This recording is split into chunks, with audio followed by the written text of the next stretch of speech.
Through okay. Hey, what's up, guys? We have Gavi HaCohen here to talk about Colts. He's a Colt expert. How you doing today, Gavi? I'm doing great. It's a Tuesday. I got a little water. I had a burrito earlier. It was a nice burrito. Did some meal prep for myself this week, and I ate that burrito yesterday, and I ate that burrito today, and it was delicious. Nice. So, can you tell us a little bit about yourself first and how you got into Colts and how So you know a lot about them? I am the co-host of the Leaving Eden podcast. The Leaving Eden podcast is a podcast I co-host with my friend Sadie Carpenter. She was raised in an extremely like fringe branch of Christian fundamentalism. Like, do you know who the Duggars are? If I any don't of your think so. listeners are familiar with the Duggars, the family that did 19 Kids and Counting, um, it's a very, she was raised very similar to how they were raised. It's branch of Christian fundamentalism that's extremely culty. And she got out when she was about 20. She and I are about the same age. We're like 31 now. But she and I were friends, just from work. And then during the pandemic, we started the podcast. And so over that time, it's been like 5 years or so. We've I've done tons and tons and tons and tons of research into this topic. And I've learned a ton about it just from talking to other people who are cult survivors and from reading and from those sorts of things and from doing research.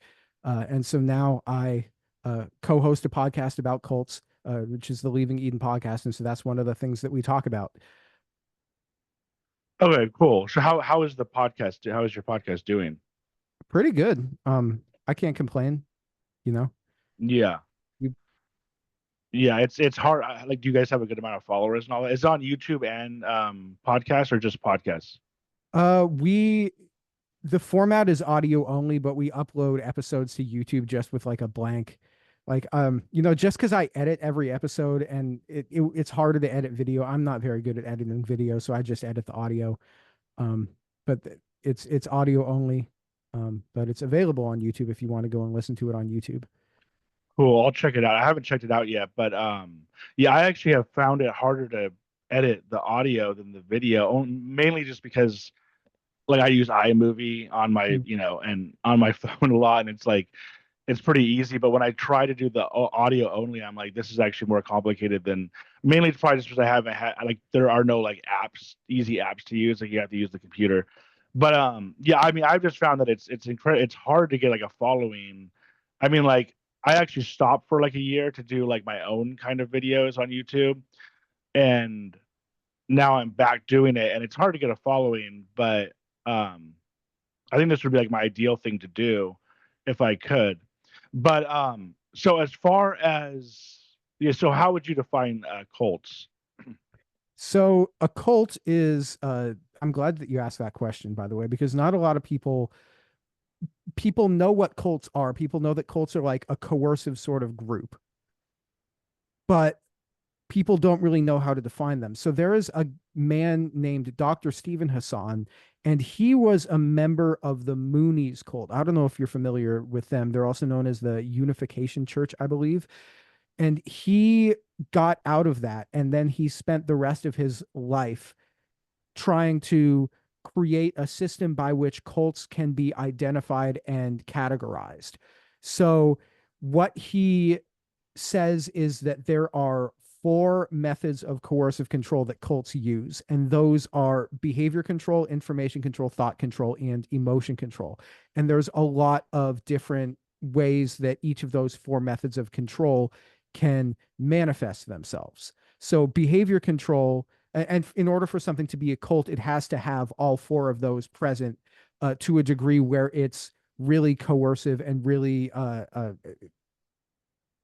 deeply affecting the people's lives. So for behavior control, you can have, number one, the way that he defines behavior control is the ability to regulate an individual's physical reality. So, like deciding where somebody lives, deciding what they can and can't wear, what like clothing or hairstyles they can have, what they eat, um, and things like that at like the less dangerous end, and at the more dangerous end, it's things like we hear about with people like Jim Jones or David Koresh, where it's deciding who and who members are and aren't allowed to have sex with, sexual violence, murder, physical violence, child abuse, things like that. Those can all be behavior control. And then when you get onto information control is basically where you divide into insider versus outsider information. So if you have a system where only information from pre-approved sources can be allowed, that can be kind of culty. And where information has to be uh, basically state media. Uh, so the people who are running things are also the sources of the only information that it is that you're allowed to consume or things that they approve of.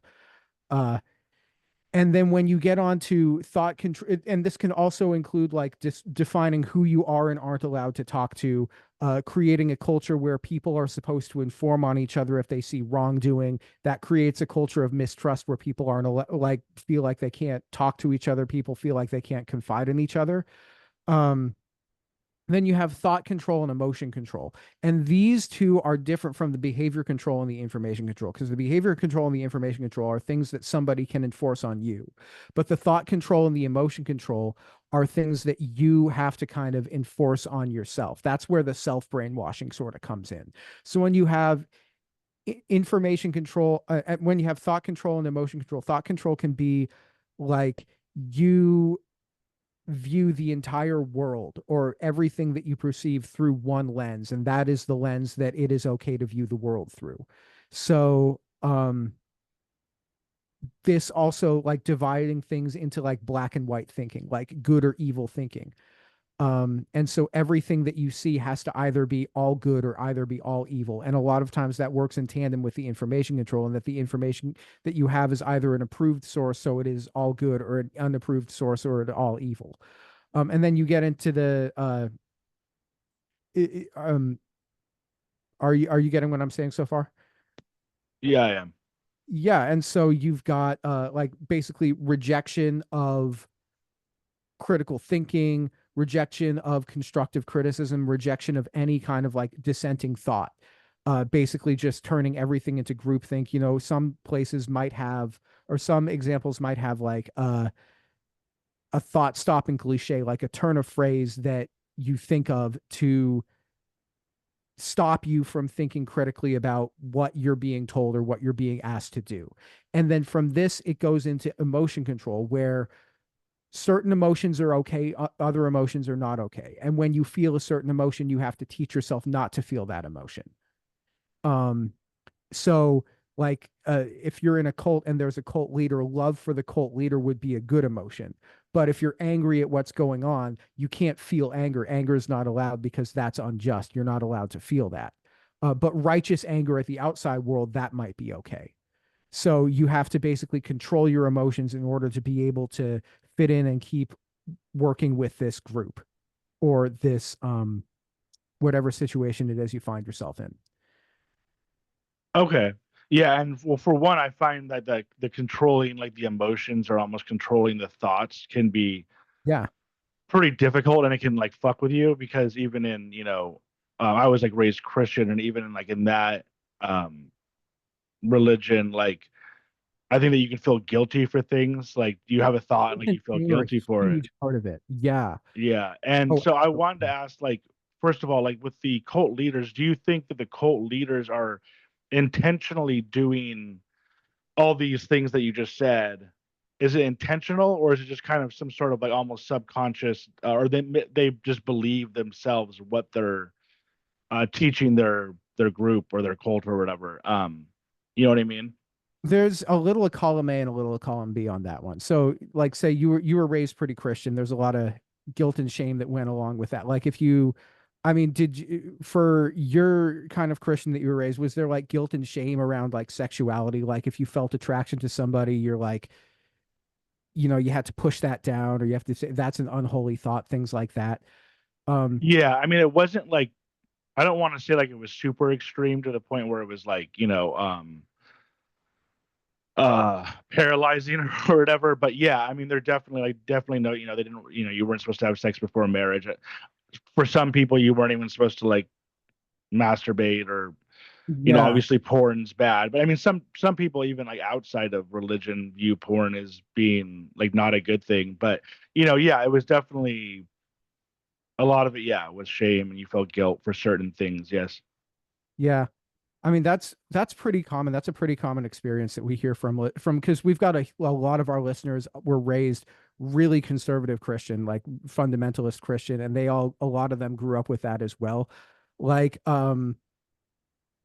for like one of the things that we hear all the time is that like if there is a person in a position of power who does like sexual abuse of like a teenage girl or something, because that's a pretty common thing that happens in a lot of like fundamentalist churches, is that they will then, turn around and victim blame, and it will be like, oh well, she should be ashamed because of what she was wearing, and so then they'll make her get up on stage in front of the congregation and apologize to him for tempting him, things like that.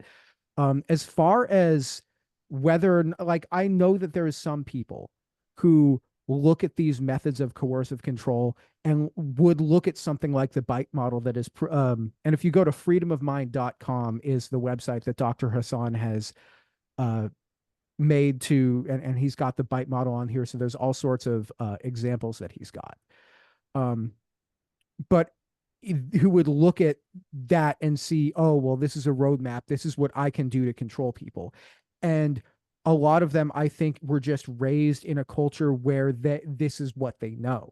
And this is what they think is right and wrong. And the kind of buzz that you get and like the hyped up feeling that you get when things are going right for you. And you can attribute the good things in your life to uh, this group or this religion or this cult or whatever it is that you're a part of, then that gets so addicting that you feel like that's what you have to believe and that's the right thing. And, that's something that you, with the thought control, that you keep reverting back to. Yeah. So I mean, do you think though that they believe what they're preaching? Like when they say they have some sort of weird Some of them do idea. and some of them don't. I mean, some of Yeah. them really like, um, there's some famous examples I think that you can point to where it's very clear that these people didn't believe it. And they were just kind of like grifters and conmen who got themselves into positions of power because of the way that um a lot of evangelical churches these days are set up where the thing that will get you power and the thing that will get you the most um recognition is being able to, go out and get the most people saved or get the most people to come to your church. And so it essentially turns people into salesmen. And if you're the most successful salesman, then you're the one who's going to get the most recognition and you're going to be the one who's going to rise through the ranks and be in a position of power. But I don't know if you've ever worked a sales job. I've worked sales jobs. Yeah. Yeah, people who are good at sales aren't necessarily the most honest people. And a lot of people who are very successful at that are kind of grifty, kind of, charlatans. And so you end up in a place where people who are kind of like, they can kind of convince themselves that they're doing the right thing. And so they can believe in themselves, but they also know that they're using a lot of these really grifty sales tactics. So there is a bit of like a double speak to it. There is a bit of two sides to it. And I think that at people's hearts, they might know it's wrong, but also on the surface level, they might think, actually, I am doing the right thing here by trying to use these coercive methods of control. I know that there's some examples where people really did believe it. Um, I'm trying to think of a good example. Like we just talked about, do you know who Tony Alamo is? No, I don't think so.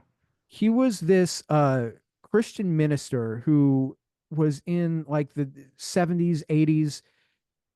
They made these jackets that were made basically by child labor because they had this, this church in Arkansas and in Tennessee, and they had basically all the children in the church making these jackets, and they were like in the 80s they were like a hot commodity, like they were like an it item, like a fashion item. Like Michael Jackson wore one of these jackets on the cover of Bad. um That's how popular they were. And But it was a cult, or it was like a Christian group. well, it was a Christian cult. Yeah. They were basically preaching that his wife was kind of like an incarnation of God. And after she died, he still, I think, I think he still believed, I think he honestly believed that she was like an incarnation of God. So with people that have that kind of level of narcissism, I think to a certain extent, they have to have that sort of insane self belief. And so whether or not it's the right thing or not doesn't really occur to them because they can only see themselves. And if they end up in a position where people are telling them that they're God, that confirms what they already thought. So there is kind of like an A and there is kind of like a B in here.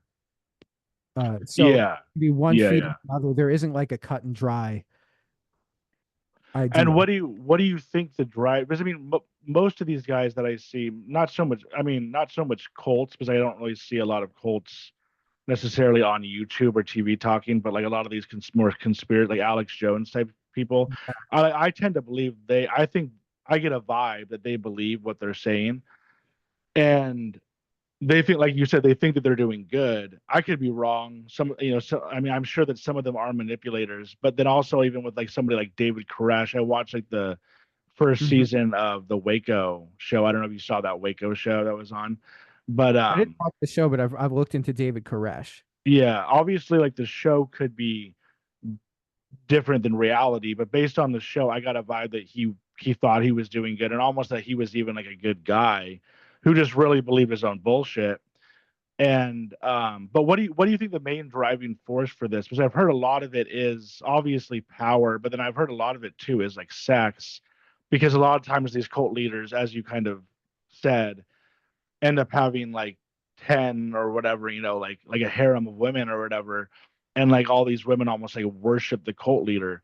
So it almost kind of seems like for men, it almost kind of seems like sex may be even above like money or power. I don't know if that's true, but like at the end goal is kind of like I want, you know, as much sex as possible. I want, the hottest girls, and it's almost like power and money kind of leads to that. Would you agree with that, or do you think power or money or something else is the most important driver for these? I think that at the top it's just having power over other people. I think that the sex and the money are ways in which people feel like they have power over other people, especially if you're a man in a position of leadership.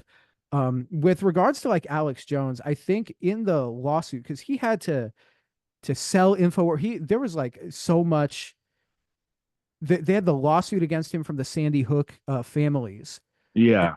And I believe during the findings of the lawsuit, they found that he knew that he was lying and he was making it up on purpose and, to try to boost himself. That was Which is fucked up. Yeah. I mean, but that's where we are. That people will kind of like, there's some people that will always do something for a buck. That if Yeah. they see a way to get power and control over other people, they'll do something. And sometimes it's like, oh, well, I never thought it would get this big. I never thought my channel would get millions and millions and millions of viewers, but there we are. I think one of the reasons why people can be drawn to conspiracy cults is that, I mean, like they say that at the core of every lie is a piece of truth. If people believe a lie, it's because there's a piece of truth in there, and that's how you do it effectively. I think at the core of a lot of these conspiracy theories is like a little kernel of truth in that, oh, well, the system doesn't work for people like us, therefore everything that you see has to be manufactured by somebody to try to keep control over you, which I think is a dangerous way of thinking. Whether or not parts of that idea are true, but then but then you end up with like the Sandy Hook thing where it's like, oh, well, they were crisis actors. These children didn't really die, and they're crisis actors, and they're just doing it so that they can take our guns away, so that I don't know, like the New World Order won't have any resistance to uh when they decide that they want to take over or whatever, which I think is steps removed from that. but this is all just so removed from reality. But people believe that because the system isn't working for them and because they're not as successful as they think they should be, that somebody else has to be to blame, which a lot of times somebody else is to blame. But then that blame can be misplaced and put in a place where it can be uh, pretty damaging, I would say. Yeah, like I mean, my dad's like really into Alex Jones, and like Oh and just no. has become like really kind of like hardcore right wing. And it's like obviously if I don't know, I would say if you're right wing, that's fine, but I don't know if you're too far right wing. I don't know what you are, but it's like it kind of just something about it rubs me the wrong way. It's And and that's for me. what First, I said that stuff isn't for me. like none of it at all. Like you're not political at all. No, it's not that I'm not political. It's that the right wing conspiracy theory stuff, that's stuff that to me seems pretty dangerous. And I can actually, if you're interested, I can tell you about where a lot of it comes from. Yeah, well, I want to get to that. I kind of want to start with the cult and then go into the conspiracy theories because I don't want to Sure. like I mean, a skip lot the of it is the same. A lot of it comes from the same places. Because so you were raised Christian, so you know about teachings about the book of Revelation, the end times, the rapture, things like that. And for listeners that don't know, if you go and read the book of Revelation and which is the last book in the Bible, in the New Testament, yeah. there's and you take everything that there's a lot of possible interpretations for that book. But if you read that book and you take everything that it says literally and you look in, and then there's a belief in there that was not really a mainstream belief until it was extrapolated to that in like the 1800s by this and became the theological movement known as Millerism, which turned into Adventism. Um, but there's this belief that like the world will end and Jesus will come back, and that was not a mainstream theological belief until like the 1800s. But anyway, in the early 1900s in Russia, Russia lost a war with Japan. And the Tsar of Russia was dealing with the destabilizing force of both losing this war with Japan and the growing dissatisfaction of the people of Russia that was growing into like the Bolshevik movement, into the Marxist movement.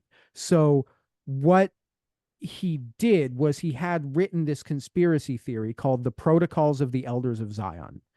And this conspiracy theory basically was a fabrication. What they did was they pretended that it was written as like a fabricated document where the people writing it pretended that they were Jewish people that were plotting a world takeover to basically destroy all of the traditional values of the Russians or of whatever you believe traditional values are. It was a fake document that was fabricated to make it look like the Jews were trying to take over the world.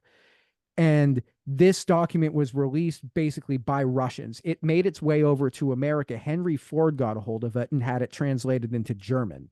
And that's where Hitler got a hold of it. And this was a huge inspiration for him because he was a guy who wasn't really doing anything with his life. He wasn't successful as an artist.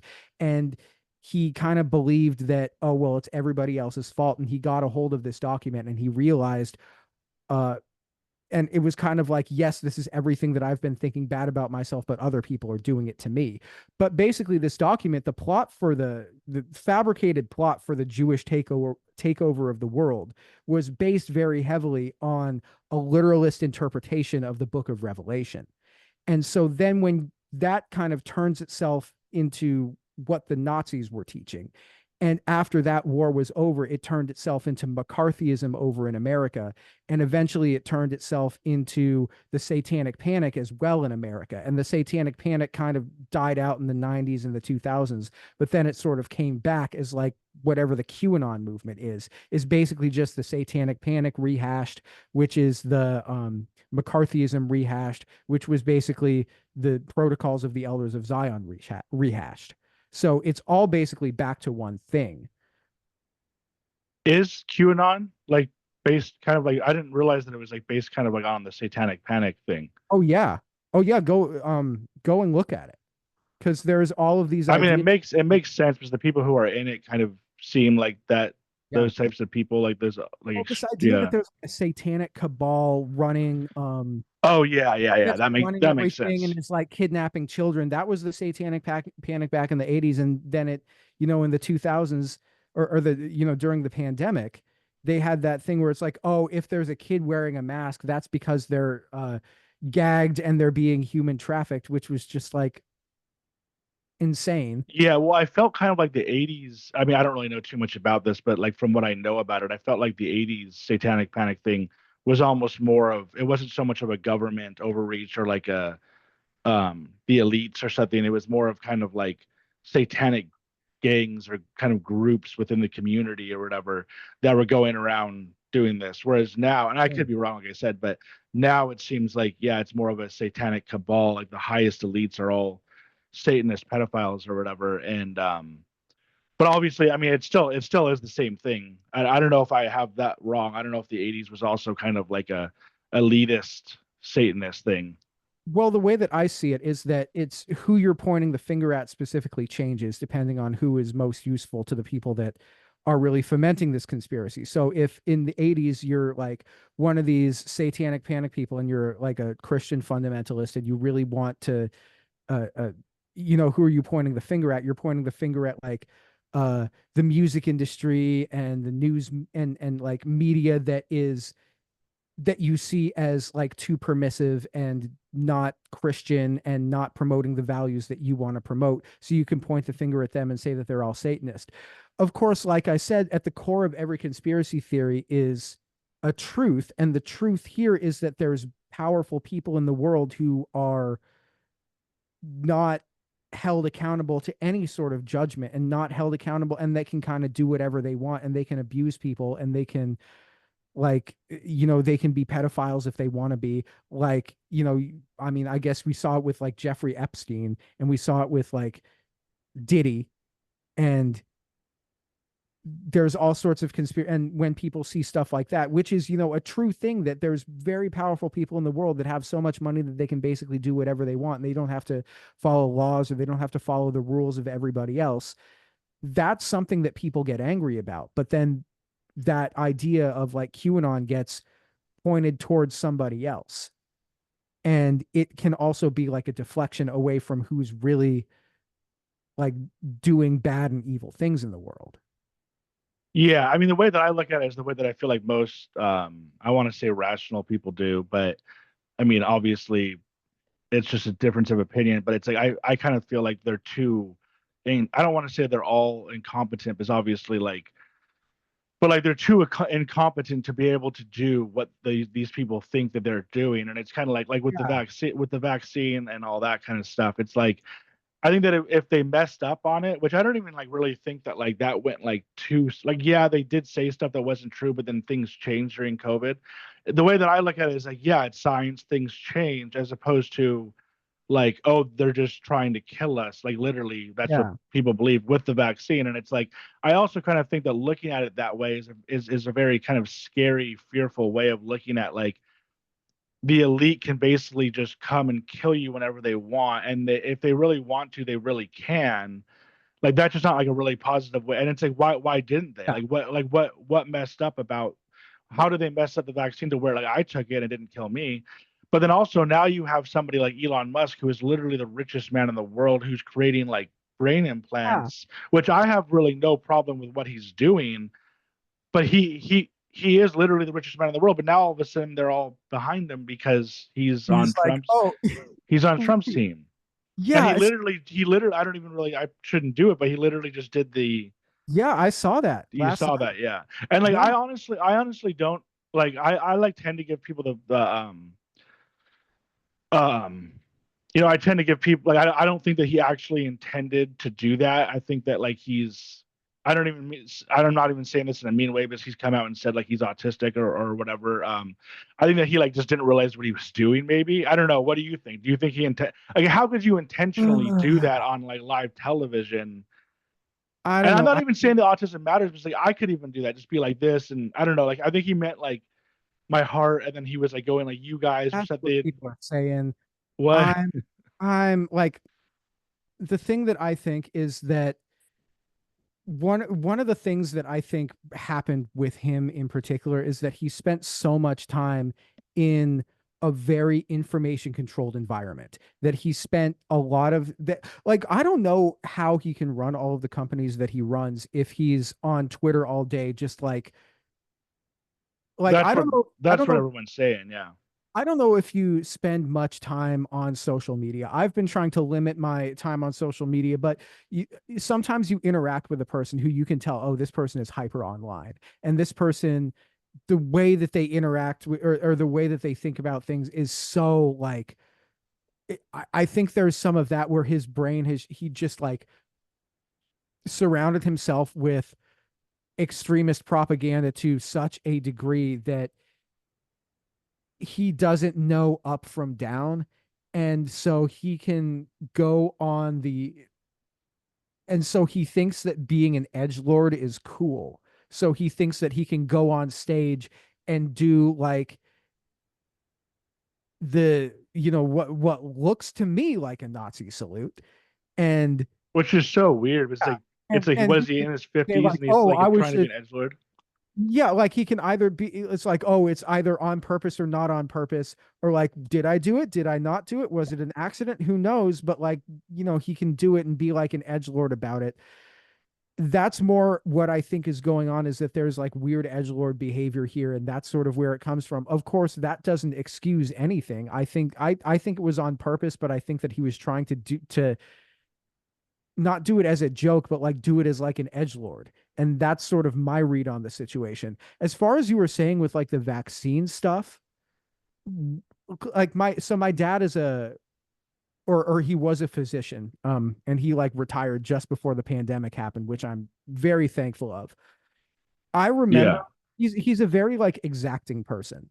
I don't want to say not exacting, but he's a very detail oriented person. And so I remember that like pretty much every 3 days during the pandemic, I would get a text message from him that was about 3 paragraphs long saying, okay, well, they changed the guidelines for what you're supposed to do. If you're around somebody who is tested positive within X number of days, you need to isolate for this number of days. And then a week later, he would text me. He's like, actually, they changed the guideline where if you are, you know, you don't need to wear a mask indoors now, but if you go outside to the grocery store, then you need to, and you need to have an isolated designated person within your household that is the way. And I'm just like, it was like changing so quickly that there is so Yeah. for there to be misinformation. I think that where a lot of the vaccine skepticism, Was your dad being like honest about that, or was he showing you how yes, ridiculous it was? Or was no, he actually he trying to show you what you need to be trying to like doing? tell me what to do. And I Yeah, like, yeah, yeah. it got to the point where I couldn't read all of the messages. Like, um, I mean, like I'll just show you Yeah. how. No, I mean I get it, but like that It, to me seems like more of like I don't really want to say incompetence completely, but like they just did not have things under control. I'll totally admit that. They did not it's have the things under situation was control. so it was so changeable, and it was changing that they're just like, okay, well, we found out this works better. We need to get that information out, and then they get it out, and everyone's like, wait, you're telling me to do something different than you told me to do 3 hours ago. What's Yeah, and that's the whole thing is like that what bothers me when I hear people complaining about it, like Joe Rogan type people, is it's like that's not really like a lie. That's just like changing of information. And I understand how it can come off like a lie. I mean, like I've heard like some gnarly things about like Dr. Fauci. Like Rogan and his guest, whoever it was, were like basically saying how like they think Fauci. I mean, they weren't saying that they think Fauci should be dead. It was him and Mel Gibson actually. They weren't saying that, but talk about a guy who hates the Jews. yeah, they were saying Yeah, not that, but they were saying they're surprised he's not like gone. And I don't yeah, even know if they somebody. meant like dead or if they meant like he's just out of like a job or what. And it's like, unless I'm totally wrong on Fauci, I guess they were saying he wasn't responsible for the whole AIDS, HIV. There was something he did. I think RFK Jr. may have wrote like a book about it where, and I don't know enough about this. I'm just going off of what I'm hearing them saying. But basically, they were saying that I think RFK Jr. or somebody wrote a book about Fauci back in the 80s, and he supposedly was like, I don't know if he was like intentionally trying to kill people with AIDS, but like essentially that's what he was doing. I don't know if you I, know about that at all, but so I'll tell you what I do know about AIDS, and for that, just for like I like I mentioned, my dad was a doctor. Um, Yeah. he I retired think just. you were going on. Yeah. Well, I think, yeah, I think you, yeah. So my dad went to for medical school. He went to UCSF, which is in San Francisco. Um, and I think he was in medical school in the early 1980s, basically when he was doing his residency, or he was in medical, no, he did a residency in Arizona, but he was in medical school in the early 1980s when things really started to hit the fan with the, like, back when it was called grid, before it was called HIV or AIDS, when they were just like, there's all of these otherwise healthy, like, young men coming in and they have pneumonia. And then you tell these men who are otherwise perfectly healthy, you have 6 weeks to live. And in 6 weeks, they'd be dead. And people were just like dropping dead left and right. And they had no idea what was going on. And, it was just an epidemic, and it was terrifying.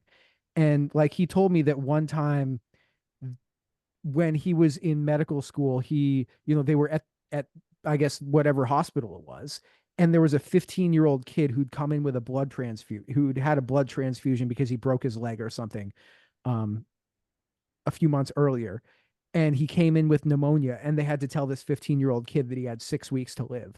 And so in the days of like, and we saw it for ourselves during the COVID-19 epidemic, that when things are very changeable, nobody knows what's going on, and people are going to just do whatever they can to try to protect themselves, and whatever not just makes them feel safe, but you know, will, like, either will make them safe or makes them feel safe. And having somebody to blame is also uh a huge deal. I don't know. I asked my dad about it, and he told me he seems to hold Fauci in high regard.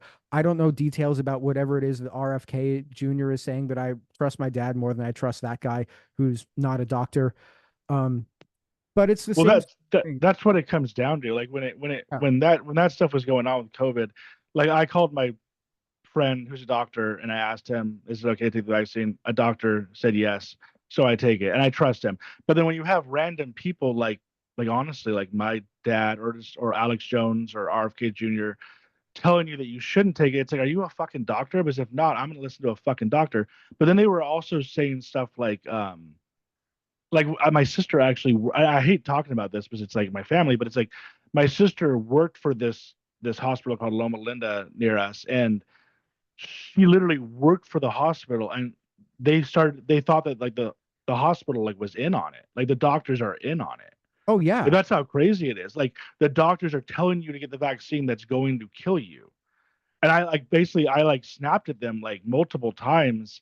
And it finally got to a point now where like I can't do it anymore. Like I literally had lunch with my dad yesterday, and and we talked about Alex Jones and Trump, and I was like, okay, whatever, good for you. But I can't like argue with them about it anymore. It's like gone to a point where it's like, okay, you believe what you believe, I believe what I believe, and that's fine.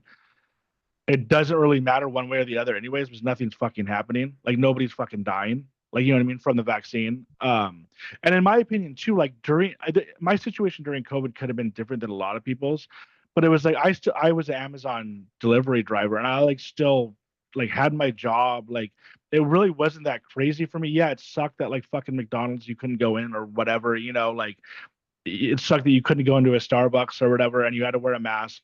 But besides that, like, what the fuck? I mean, I understand like some people, I don't know about you, but some people Oh, like yeah. weren't working for a long period of time. But it's like, well, but most people were still getting paid to not work. So it's like, Right. I was on why was it that. so Yeah. bad? You know what I mean? It was like I mean, it was, don't get me wrong, it was bad. People died.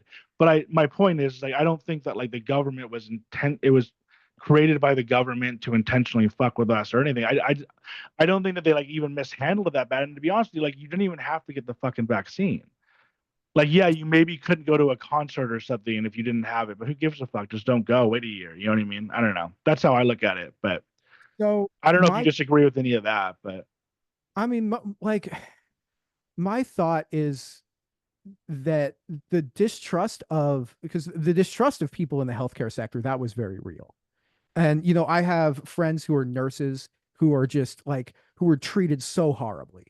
And they've said, like, there is very clearly like a pre and post, like, COVID, based on like the way that people treat them. that like if you're a nurse and now people treat you so much worse than they did because there's just this level of distrust. Where I think a lot of it comes from, and we were talking about this maybe before we got on air, is that I think that where a lot of the COVID, just the vaccine conspiracy theories come from is, like I was saying, there's got to be an underlying truth. And the underlying truth is that the medical system as it is now is not set up for the benefit of the people who it's supposed to serve, but it's set up to profit. It's set up for insurance companies and hospitals to profit from it. Well, as And of right now, it's not really supposed to um help anybody, but it's like it's all private, right? It's not public. yeah, So it's it's like so obviously they're just gonna be trying to make as much money as fucking possible. And yeah, yeah, why we saw the like, and I'm not saying that that I'm not condoning murder here, but that's behind yeah, what was the outpouring of support for Luigi. Like even yeah. people who I know who are pretty conservative are like, I mean, I'm not saying it was okay, but I get why he did. Like that across the political spectrum, people hate whatever it is the healthcare system is doing now, and the byproduct It's awful of just like industry. I mean, of the profiteering that comes from the healthcare industry, the byproduct from that is that people are distrustful of anything to do with it. So when they come out and say you need to get this vaccine, even if the vaccine is like completely 100% free and you don't have to pay for it, people are going to say, I don't trust this because I don't trust, whatever is going on with the healthcare system. They just want money on me. The it's cra- if you don't trust it, just don't take it. That's the end of story. Like you know what I mean? If you don't trust it, just don't take it. And the there were thing, nobody was forcing you to take it. Nobody was coming into your home making you go, take a shot or whatever. It's just, you know what I mean? Like it's here's like the thing. I actually wasn't gonna take it. My girlfriend, fiance, kind of like she took it and then she told me to take it. So and she set the appointment, so I did. But either way, I didn't care. And like if I had to miss a concert or I couldn't go to like a certain restaurant in LA, I don't care. Like you know what I mean? It's like that's me. And I know there's different people, but it's like there's a certain amount of what really kind of bothers me with all this is what like kind of like what you're saying, which is there's a certain amount of like arrogance and entitlement that people in America have that if everything's not going fucking perfect for them, then for one they want to blame somebody. And I think blaming is just a terrible. And I think that they'll even admit that blaming, like the Joe Rogan type of people, like don't like people who are blaming the system, but yet they're fucking blaming the system. You know what I mean? All the time for different things. It's just different things. Like some people who are poor are blaming the system because they're poor. Other people are blaming it because, the vaccine or whatever. And I don't, I'm not saying that nobody's ever to blame. Like, I'm not saying that, but it's like I said, nobody was really forcing you to do much of anything. And yeah, so Yeah, I think there's also what was I gonna say? I was what I am very passionate about this topic. That's the thing is like a lot of stuff, politics and religion. But when it came down to COVID, I was just so fucking irritated by like the responses I heard like on a fucking day-to-day basis and all the bullshit going on.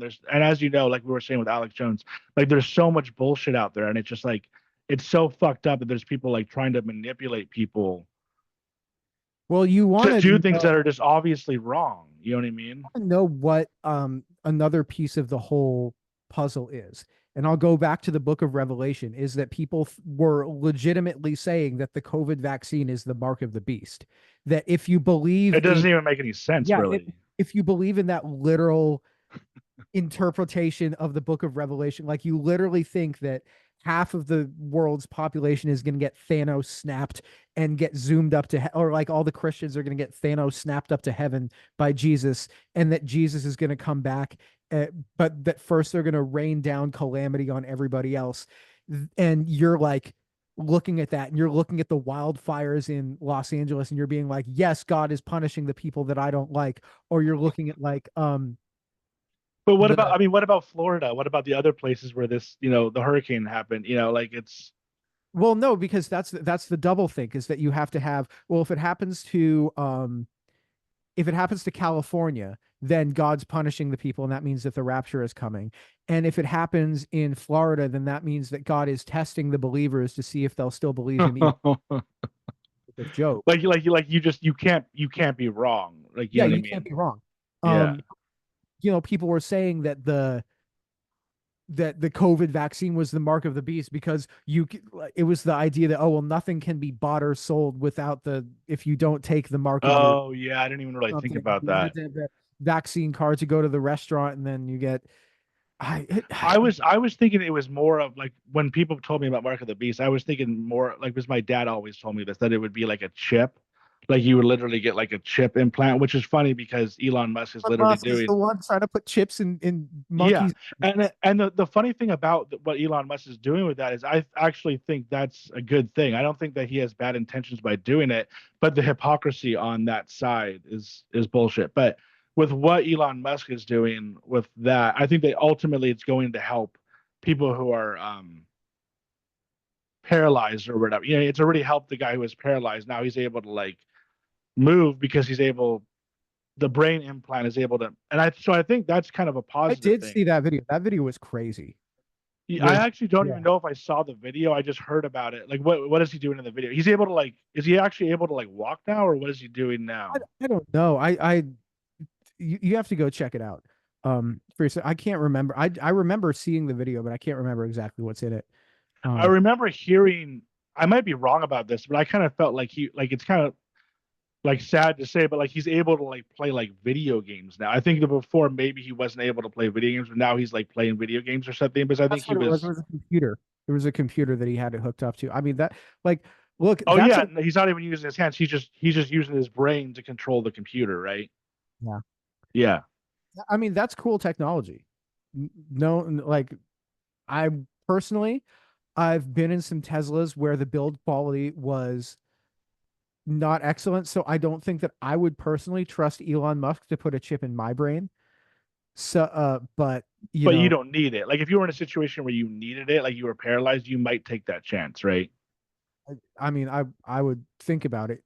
I Yeah. think about it. That's where I am Yeah. on personally. Don't get me wrong. I agree. Well, I agree. The thing is with Elon Musk is it's like I did like him, and obviously now I'm kind of like I don't really, and I'd say I kind of like want to hate on Teslas just because like they're overhyped and all that kind of stuff, and people who have them like love to brag about them.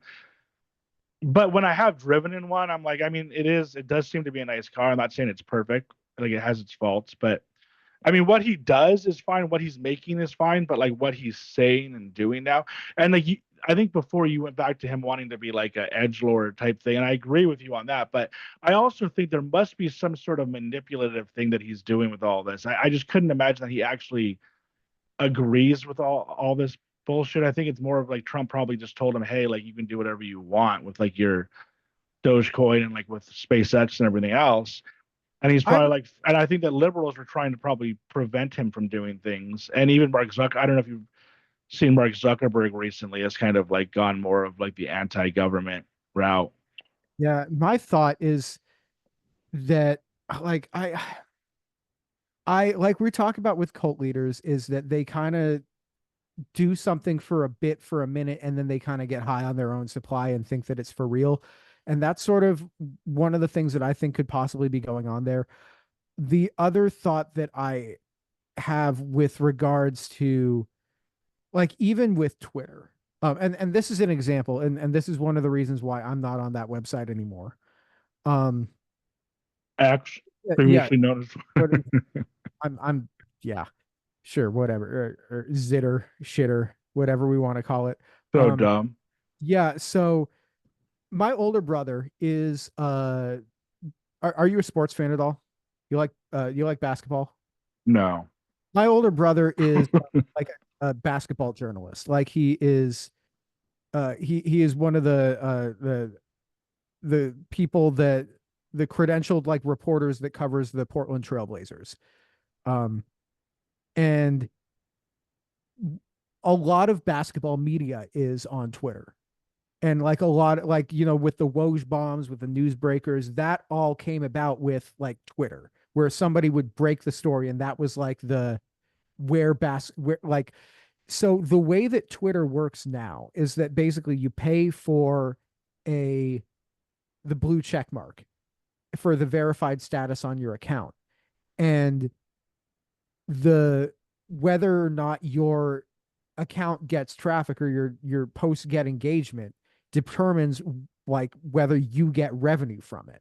So what would happen was you would have people like there would be the NBA Central account, which would be like an account that would post, oh, this player got traded to this team. And when they would post that, it would get millions and millions and millions of impressions. But then there would be the fake NBA Central account, the NBA Centel account, that would just post a fake thing that wasn't actually happening. And it would still get all of that engagement until people realized that it was fake because they would look at it and the eye would tell them that it was the NBA Central account because it would look, but it was like an impersonation. And then Yeah. gets all of the engagement in the world. And the person, whoever's running NBA Centel, gets all of the money in the world for posting basically just fake press releases of stuff that didn't really happen. Whereas real journalists who are posting real things that are happening, like, who's injured today, who is in the starting lineup, you know,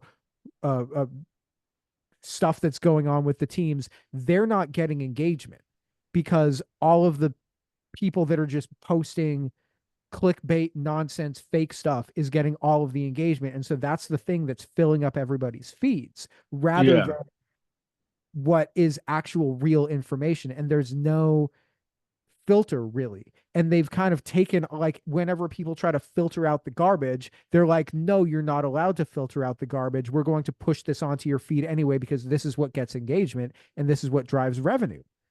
And that's the Yeah. and so you end up with a platform that basically becomes useless for people who want to use it for the things that you're supposed to use it for. Well, for one, could they get sued by the original creator No, for using their name? they could just say it's parody and it's Yeah, protected. exactly. The, Yeah. the, And the, I mean, speaking of that, there's like I mean, that still seems kind of weird that you can like literally do that and just say it's parody, but there's like an Elon Musk parody account. I don't know if you've seen that. did he ban that one? No, it's still up. He's probably leaving it up because he knows he'll be full of shit if he bans it, but it's pretty funny. Like it'll say something that like Elon Musk like would say that's like really just dumb. Like if I Yeah. came like the last one I saw was like if I came out with like the Tesla phone, would you guys buy it over the iPhone or whatever? And it was like saying you'll get all the free Starlink you want or whatever. And it's just like funny shit like that. But I mean, yeah, that app is just it's I mean it's almost it's just become like an anti-Semitic, Yeah. just racist like slur app, and That's one of the other reasons why um really, like, before he bought it, it was bad for that stuff. And then after he bought it, like, I just open up my thing and open up my DMs is just swastika, swastika, swastika, swastika. And I'd report Hitler fan 1488 and say, Hitler fan 1488 sent me a swastika. Please take this account down. And they'd be like, this account does not violate our terms and conditions. And I would be like, okay, well, yeah. wait, Are you Jewish or yeah, yeah. I didn't even know if like I should ask that question, but then I'm like, well, your last name is a yeah, Jewish last name, right? yeah. Yeah. But I mean, and then I've like literally seen I wanted to ask you about the Jewish thing too, but I've literally seen I mean mine's not like necessarily full of swastikas. It's definitely bad. It's really bad. I mean, I saw like Andrew Tate literally say like the N-word, and it's like I don't even really know like why he's saying it like multiple times. You know Andrew Tate, obviously, right? Oh yeah, I'm familiar. I mean, it's just Yeah. 'cause, like I mean Yeah. the incel thing, like the edgelord manosphere thing, that's a cult as well. I would definitely, like, a lot of these sort of weird internet subcultures for gross people are are very culty. That they definitely, like, if you go through and you look at the behavior control, information control, thought control, and emotion control, and the way that they act and the way that they tell people to behave, that is very much there. Like, you see all, like, a lot of like the stoicism memes that they talk about like keeping yourself under composure with regards to like manosphere type stuff, that could easily fall under the umbrella of emotion control, but people don't clock it because they just think it's a dumb meme. Yeah, I don't even know the stoicism meme. I mean, I would want to say like at least stoicism is like a good kind of thing to be, isn't it? Like it's good to be stoic, kind of. I don't know if you are, if that's your personality, then you should do that. But if it's not, then don't. Yeah, Really, exactly. It's like if you're not, I mean, obviously, I think that you can strive to be stoic. And I had a guy on the podcast who was a totally reasonable, nice guy, and he came on talking about stoicism. And I guess if like you want to strive to be stoic, like that's not, at least it's not like striving to be like, I don't know, something negative, I guess, like racist or like, um, I but yeah, it's guess. just the funniest thing to me is like I talk about like I bring up like people like Joe Rogan a lot, and I think people like tend to think like, oh, this guy's like a fucking Joe Rogan fan. But it's like, no, I think that he's like so fucking full of shit. And Oh I yeah. just listened to a video recently, well, covering Elon Musk and Joe Rogan. I watched those. I don't know if you've seen those YouTube channels where like they just make fun of like Joe Rogan and all that kind of stuff. But I Yeah. saw one where like it was Joe Rogan just like kissing Elon's ass and saying like, "I'm so glad like you bought Twitter and you've made it so much better." But then it's like, how come when I go on it, it's just like complete piece of shit, like racist. And it's like this is freedom of speech, which I'm fine with freedom of speech. I'm all for freedom of speech. But if there's no like censoring at all, then this is what it turns out to be. You just have a bunch of fucking trolls on there saying racist shit. And to be honest with you, I would almost want to go on there and say the most outrageous shit just to fucking like just to get like just to show how bad this fucking site is. Like, you know what I mean? It's like you almost want, but it's like most normal people, like there's a small percentage of like obviously I wouldn't do that. I'm not gonna do it, but there's a small percentage of the United States that's like probably just like nuts. It's probably like 5 to 10% is like living in some sort of like cult like behavior. But then or even less than that. But then the majority of them think that racism is just fucking horrible of any kind, right? So it's like you can't be a normal person going on there and being like, yeah, all this like crazy like racist conspiracy theory shit is like positive, right? And the only thing that you really care about is like, oh well, the libs hate this, so it must be good. 'Cause it's- okay, That are attitude is so bizarre. It's so weird. Like that's all they you care familiar about. with the dead internet theory?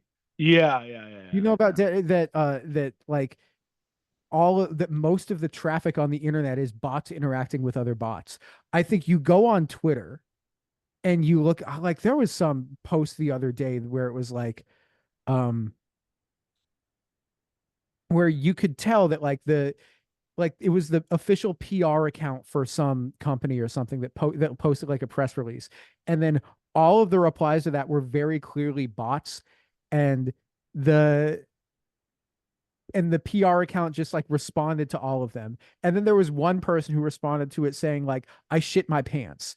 And then the PR account said, like it responded with like a thumbs up or something. It was very clearly all of these responses were automated except for the one dude who was just like, I shit my pants. And they all got like a similar response. But it's so funny to see that it's all automated. It's all just bots responding to other bots.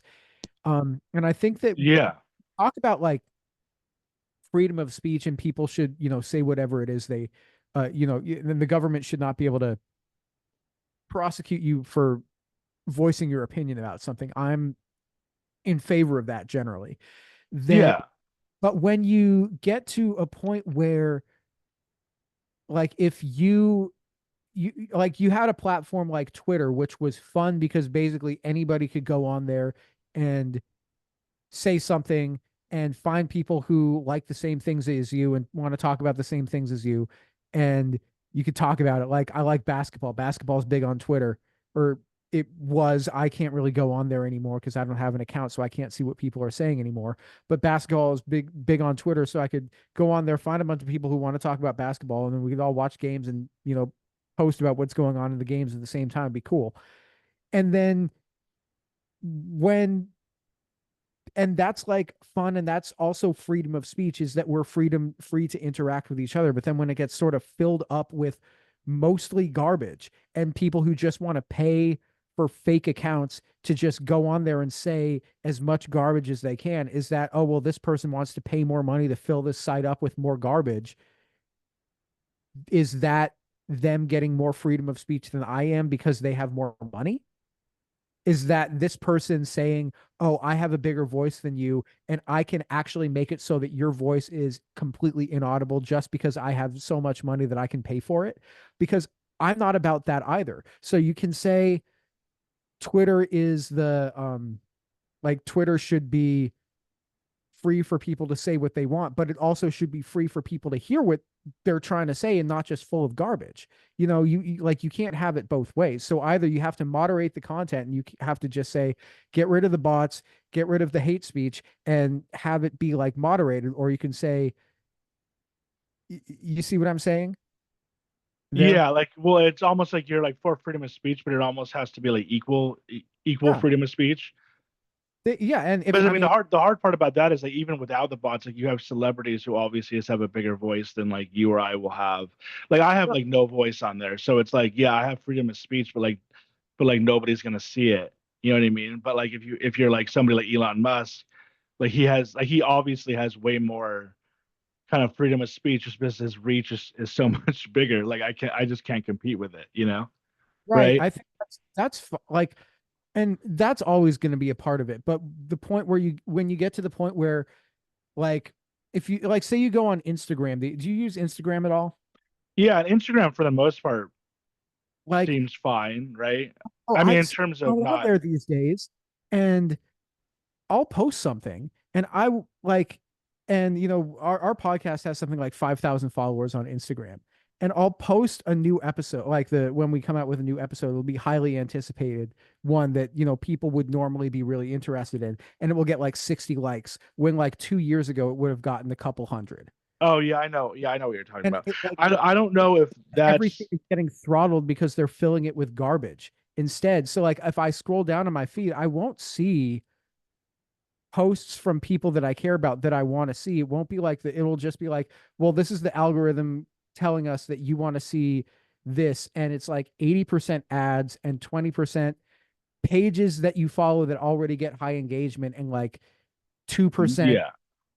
people that you're friends with that you'd actually want to see posts from them. So Yeah, no, I totally agree. And they're even putting like suggested for you. Like so they'll have ads. it's They'll always have, I garbage. guess, like the people you do follow who are like at the top, but then they'll have suggested for you, which you don't like you may or may not want Not to. shit I that mean, you want it's to see. I mean, it's getting to a point where with all this type of stuff, and when you add an AI to all this kind of stuff, it's just gonna get to the point where it's so fucked up that like nobody's gonna know what's real or fake, and it's already to that point. Like, I mean, some people think that like we're already kind of like entering into the singularity. I don't know if you know what the singularity is. Are you familiar with hyper reality? Yeah, didn't what's his name Adam do that like documentary on it? I don't know. Hyper realization. I don't know. I haven't seen that. I know like because my when I was in college, I studied like media, and one of the things that we talked about was like hyper reality, and this was back in like 2013, 2014, and we're like, oh wow, isn't this interesting? That would be crazy. And now we get to the point where people are legitimately incapable of distinguishing between reality and the simulated reality that they see on their phones or whatever. And it's Yeah. just getting to a Well, it's not only that, but it's like my mind's so boggled, and I think this almost must be intentional at this point because they're just kind of like they're allowing this and they're doing this to where like when you go on any one of these apps, like you're kind of saying, there's so much shit and there's so much bots and there's so much AI and there's so much like instead of just having your algorithm literally be like um in order, like they have it all like set up to where it's like they're giving you what they think you want to see, I guess, but then on top of the ads that like you just get like confused almost. Like you're like, I don't even know, like I'm so tired and like I don't even know like there's almost just too much. And it sounds like yeah. that's kind of like what hyper real is, where like you can't really focus on anything for longer than like 5 or 10 seconds because there's so much stuff to focus on. Yeah. And I not mean, only that, but one thing I've totally agree with you on the Instagram thing. Like I've been on Instagram for a while trying to like, and I just enjoy it. So like I'm not like too bummed if my post doesn't get like a bunch of views, but I also do kind of like art type. And I've honestly transitioned to like AI art just because I'm like, fuck this. Like I'm just gonna use like AI generators and I mean I find it fun and interesting. Um but yeah, I've noticed that my views have gone down and it's like it's either because there's more people posting or like you're saying there is some sort of like manipulation or people with more money have maybe are paying for their promotion or whatever, or maybe they're just using bots to get ahead. I don't know. But it almost seems like impossible to kind of like rise above, right? Yeah. I think that where a lot of this stuff is going, because it seems like at this moment in time right now, people are very uh aware of and who knows, this might be. I think that people are going to um there's going to be some people that are just going to be like, yeah, sure, turn my brain off and stare into this shit. Into like just the tornado of garbage that my eyes. But then there's other people who are like, no, get me the hell away from anything algorithm driven and like my social media. I'm getting off of Facebook because I mean, if you log into Facebook these days, that's a ghost town. Like there's going to be some people though they're trying to get to places that's like more private, more personal. So it's going to be Yeah. Discord servers or like Yeah. uh either like Discord servers or like I don't know. People are saying Blue Sky is a thing. I'm on Blue Sky, but like who knows if that's going to turn into anything. Well, it's just too much. Like you got Blue Sky, you got Threads, you got there's a thing called like Mastodon, you got X, you got Instagram, and the thing is obviously I'm fine. Like I'm fine with competition. Like I don't think YouTube like really has like much of any competition. Like they're just this fucking like mammoth. And I think the funny thing about YouTube is I'm actually like I got to the point where I got like monetized on it. It's like not a lot of money, but it's like in terms of YouTube just as a user, I think that maybe that's the best one just because they seem to do the ad. They have the ads, but at least like if you're not paying for it, like you can only watch 5 seconds of the ad and click and watch the video. And at least it's like long form content. I don't know. It It's doesn't seem like they're totally fucking with cook your brain from watching it. Like what? I said, it's not going to totally cook your brain from watching. Yeah, but like my fiance, and Oh, you just gotta to get just to let you know, in order to even get to the point, so I was doing all my own shit, podcast, like filming my own shit in reality, and I just wasn't able to get to the point of monetization. So I'm just like, fuck this. I'm gonna use like AI. Like I'm using like Gemini and like Chat GPT for like information, and I'm doing like information videos. So I kind of like changed what I was doing to like true authentic art to like now I am using AI only because I kind of had to.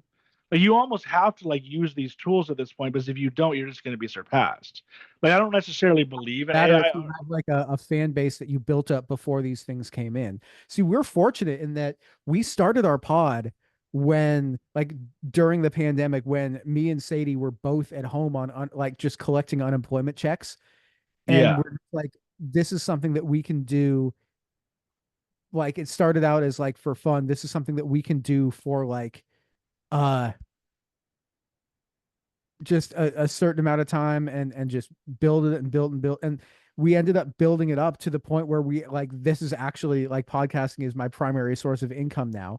but Oh then wow. Yeah. If you're in that situation, then yeah, you're good to go. but then it gets like to the point where, well, I might have to get another job because I mean I'm engaged too, and I don't know if you've started planning the wedding, but we've started planning the wedding. That shit is expensivo. You Yeah. know, That's why we probably aren't going to have like a big wedding like at all. Like yeah. I got too many family members, man. We gotta Like invite, dude. we just don't care. Like we don't we don't have the money for it. You know what I mean? And like That's valid, man. A lot of people are just yeah. these days. That's cool. Like people Yeah. are like, we're gonna go and elope, and then we'll come back and have a party to celebrate with people, but we don't need. Yeah. I don't know. We're trying to. I guess we're gonna have a big thing. I don't know. Uh, Oh, but don't I'm get me wrong. I think that if you can do that, that's great. But yeah, we it's nice for the probably family. won't. It's nice for her. It's nice for her grandma and stuff. Yeah. But But it's anyways, many thousands of dollars to get married. So I might have to get a second job. Uh, oh, just for that. Yeah. just No, for I mean, that. if you're in a Yeah. situation where you're able to do this podcast thing, and as you know, some of these people make a shit ton of money. Like I don't have you heard of like TrueAnon? It kind of reminds me of what you're doing a little bit. I've heard of them. I don't know Yeah. how much money they're making. Like I'm making They're making like a ton of like $100,000 a month. Like that's great. I don't know if you Any know like the Adam Friedland show, like they were Come Town. Do you know that at all? No, I'm not a It's big comedy podcast guy. yeah, it's a big comedy pot. They make like I mean, they're just like kind of like fucking around and they make like 100,000. And so some of these people make a ton of money. But I think my original point is like, if you're at the point where you are and you can live off of it, great. But like, if you weren't to that point now, you're gonna have to start using. I mean, I think I could be wrong, but like, I think that the way things are going, like, people are gonna have to start using AI tools to help. I'm not using all AI, but obviously I'm still doing this. But like, if you can use AI tools to help, I think that it's just going in that direction where like there's going to be so much AI that like it's going to be hard for like the regular photographer, videographer, whatever you're doing to compete with it. With podcasts, I think it's a little bit different because like you kind of like literally need, human podcast, like a fake podcast Got to the probably point wouldn't where work. like Yeah. if it got to the point where I trained a bot to do me speaking and then I just wrote a script and had that and then my listeners found out about it, I think they'd feel betrayed. No, That's yeah. yeah, that's kind of I'm where not it's us. I'm I'm not not doing I'm knocking not you because doing you know you do that. what you got to do to survive.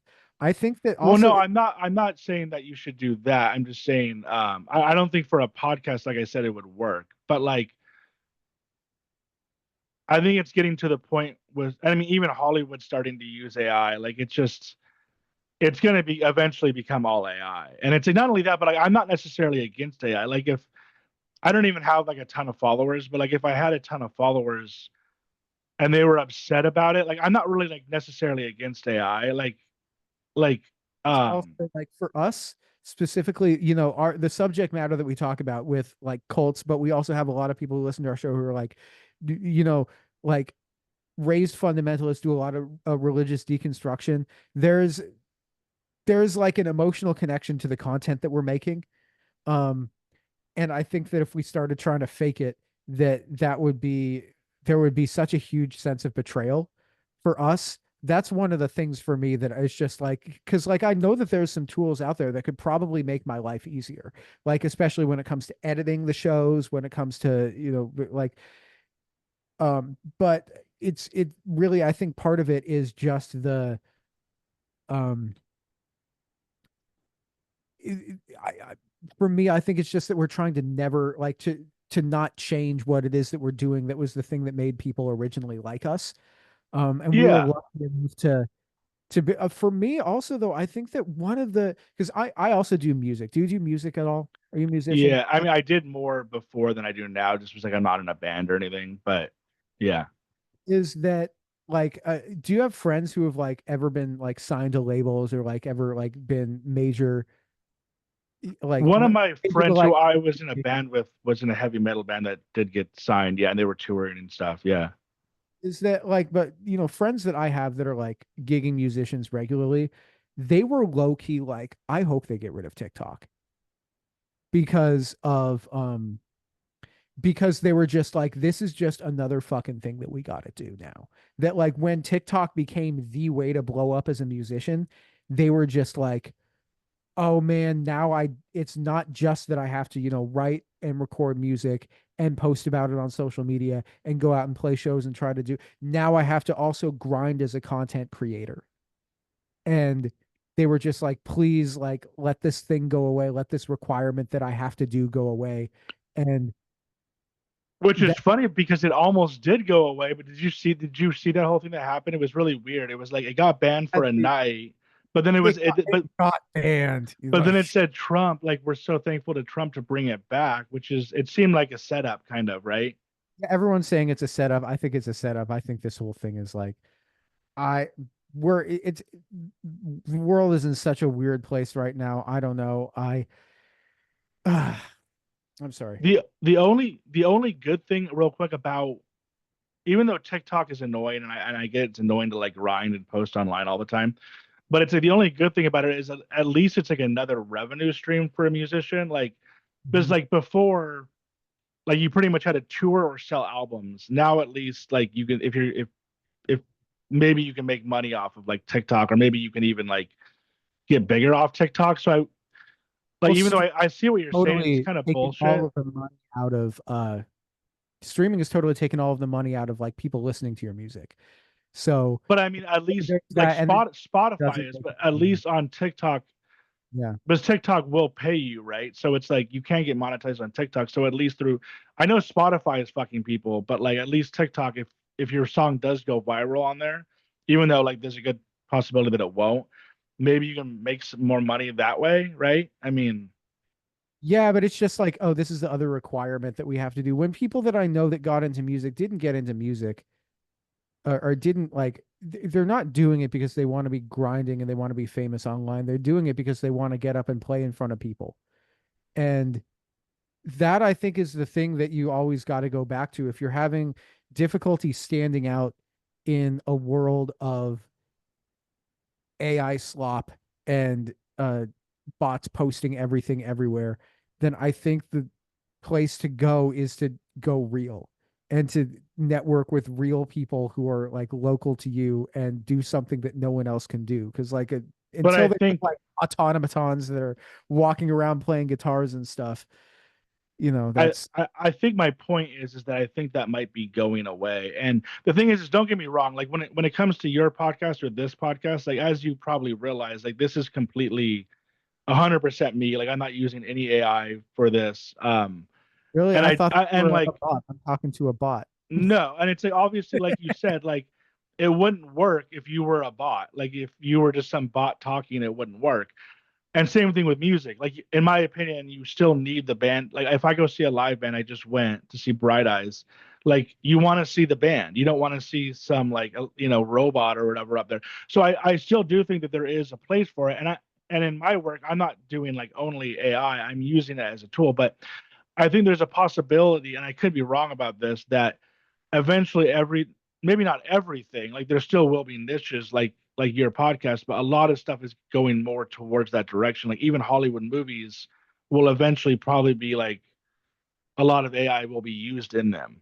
And it's hard to avoid, and like if you don't like it, it sucks. And like you don't have to do it. Like with your friend's band, like they don't have to post on TikTok. Like when you say, oh, it's such a grind, it's like you don't have to do it. Like you can still do Yeah. um I'm just the just live want to shows do it and as like a career. That like I have friends who are in labels and who are assigned to labels, and they're basically like, okay, so the label is mandating that I spend X number of hours a week, like on my phone, like talking to people who are like doing TikTok lives and doing this and trying to interact with fans. And I think that can even be dangerous because I did have one friend who was being pushed by her label to do this. And people can be like who have online in like online fandoms for things can be very toxic, and she ended up with like a stalker low key because she was like encouraged and incentivized into feeding into a parasocial relationship with somebody who was mentally not well, yeah. and that was kind of pushed by like, oh, like you need to be available for your fans, and that's how we build you thing, and the way to do that is to just be on it's a whole thing. um Well, I think the whole thing is I think that you kind of just have to like to a certain extent you kind of just you kind of you like you don't necessarily. I know that some people are in a situation where maybe like they have to do that, but like I'm not doing that. Like I'm not doing lives. I'm not like um I don't really like to do like you don't necessarily have to do the lives. You don't necessarily have to interact with fans. I understand like in certain maybe if you're I don't know what she's doing, but like if you're like I know an OnlyFans creator or something, like you may have to like talk to these people or in certain positions. But I don't know. yeah, It's just it's but the thing is when it comes to me, like even though I think there's good and bads to both of these, like I kind of like making content, and I feel like it's becoming easier and easier to make content. And I almost like making content more than I like viewing content. So it's like for me, I'm kind of like looking forward to it because I'm like, yeah, like some of this stuff sucks, but I like the fact that I can create content and put it up on YouTube or put it up on Instagram or TikTok if I want. I also don't have to if I don't want to. And 20 years ago, like we wouldn't be able to be doing this. Like, or 25 years ago, like before YouTube, if you wanted to start your own podcast, it would literally have to be just like you need bare like a bones. studio, and you need like all Yeah. these. So just the fact that you're making a living doing what you're doing is really a positive. And it's like, yeah, it may be getting worse. Like there may be more. I mean, everybody's just going to be living more and more online, essentially. And you're like, it's going to get to, and that's the whole. I think that's the whole goal of these like tech elitists. Which this sounds conspiracy theory, but it's like they obviously want you to be on your phones more and more and more because they make more money the more you're on it. And to be Well, you honest with want you, to talk about Zuckerberg. Zuckerberg's the guy yeah, that he was like, you know what everybody wants to do? Everybody wants to put on VR goggles and sit at a in a fake coffee top with like a chicken and a zebra and pretend yeah, coffee with a chicken and a zebra. That's what the people want out of their internet experience. yeah, And literally nobody wanted that. And he spent yeah, millions of dollars making that thing, which was for nobody, but he would go there. And yeah. that's when you come to understand that like a lot of these people are really lame and they're making us kind of lame by forcing us to use their products.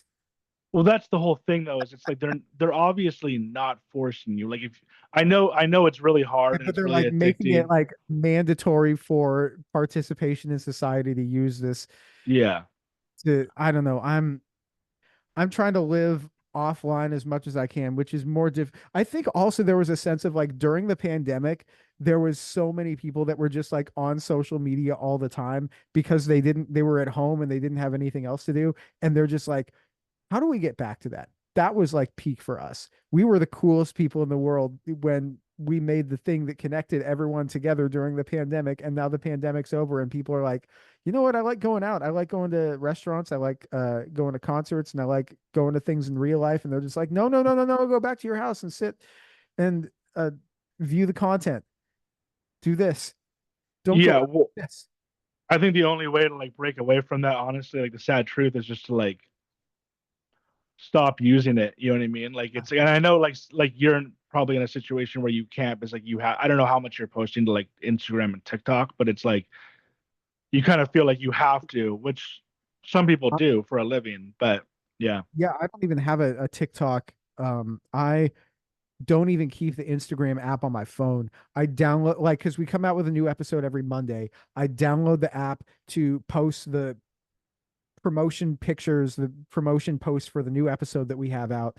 And I make that post and then I share that post on the public one and I share a link to the episode on like my personal social media account, on like my personal Instagram account, and I post it to our Facebook group. And then I delete the Facebook app and the Instagram app from my phone. I have Instagram and Facebook on my app for a total of like 1 hour every week, and that's what I use it for. yeah. And then so I mean, you're doing. It sounds like you're doing the right thing. Like you've deleted your Twitter and like you're not on it much. So I mean, that's just like the best way to go. Really, is to try and. I'm just But trying I to be a mean, but like that's the most important thing in weird ass times when everything is crazy. Just like try to be a person, you know. Don't yeah. don't try to be anything that you're not, and that's the most important. Just try to, you know, yeah, Yeah, we kind of got off topic a little bit from the cults and conspiracy theories, but one thing I wanted to ask you before was, go for it. well, for the first question that I wanted to ask that I didn't was, would you say that cults and like so I've heard some people say like Christianity is a cult or Catholicism is a cult or Mormonism, like would you consider like even like the primary religions to even be cults, or do you think there's a distinction between Christianity and a cult? I definitely think there's a distinction. There's definitely churches that are culty. There's a lot of churches that are culty. But Christianity, like any religion, can be can have culty tendencies if you take it too far. And but and that's sort of the way that I view things is that if you go through and you go to Stephen Hassan's website, go to freedomofmind.com and look at the bite model that he has, the behavior control, information control, thought control, and emotion control, and you go down the list of like uh he has like just lists of ways that these different kinds of control can manifest themselves. And you know, check it off and you check it off to see how many of these things are happening. And you get past like a certain, you know, number where you're like, oh no, this is real. Then you get there. But I think that in general, the idea of like Christianity, I don't think Christianity as a religion as itself is a cult. I don't think Catholicism is a cult. I would even go like a lot of people say that Mormonism is a cult. I would say that it's not if you're not taking it to the point of where you're really fundamentalist about it. Um, and Yeah, well, I think that's sort of how I view these things. I'm pretty sure, like, like I said, I was raised Christian, and I think that what we were taught was a cult is anything that like That's not deep Christian. that's That's like not Christian, I'm, or that I'm any, or really not even so much not Christian, but they wouldn't consider like Judaism or like say Islam to respect. be a cult, but like they would say anything that like differs from Christianity. So like if you take, I guess maybe not only Christianity, but any, I guess you're right. Maybe it is only, but it's like I don't think they looked at like Islam as being a cult, but like, or even maybe Mormonism, but it was anything that like kind of like took Christianity or one of these religions and like kind of like twisted it and like made their own offshoot of it.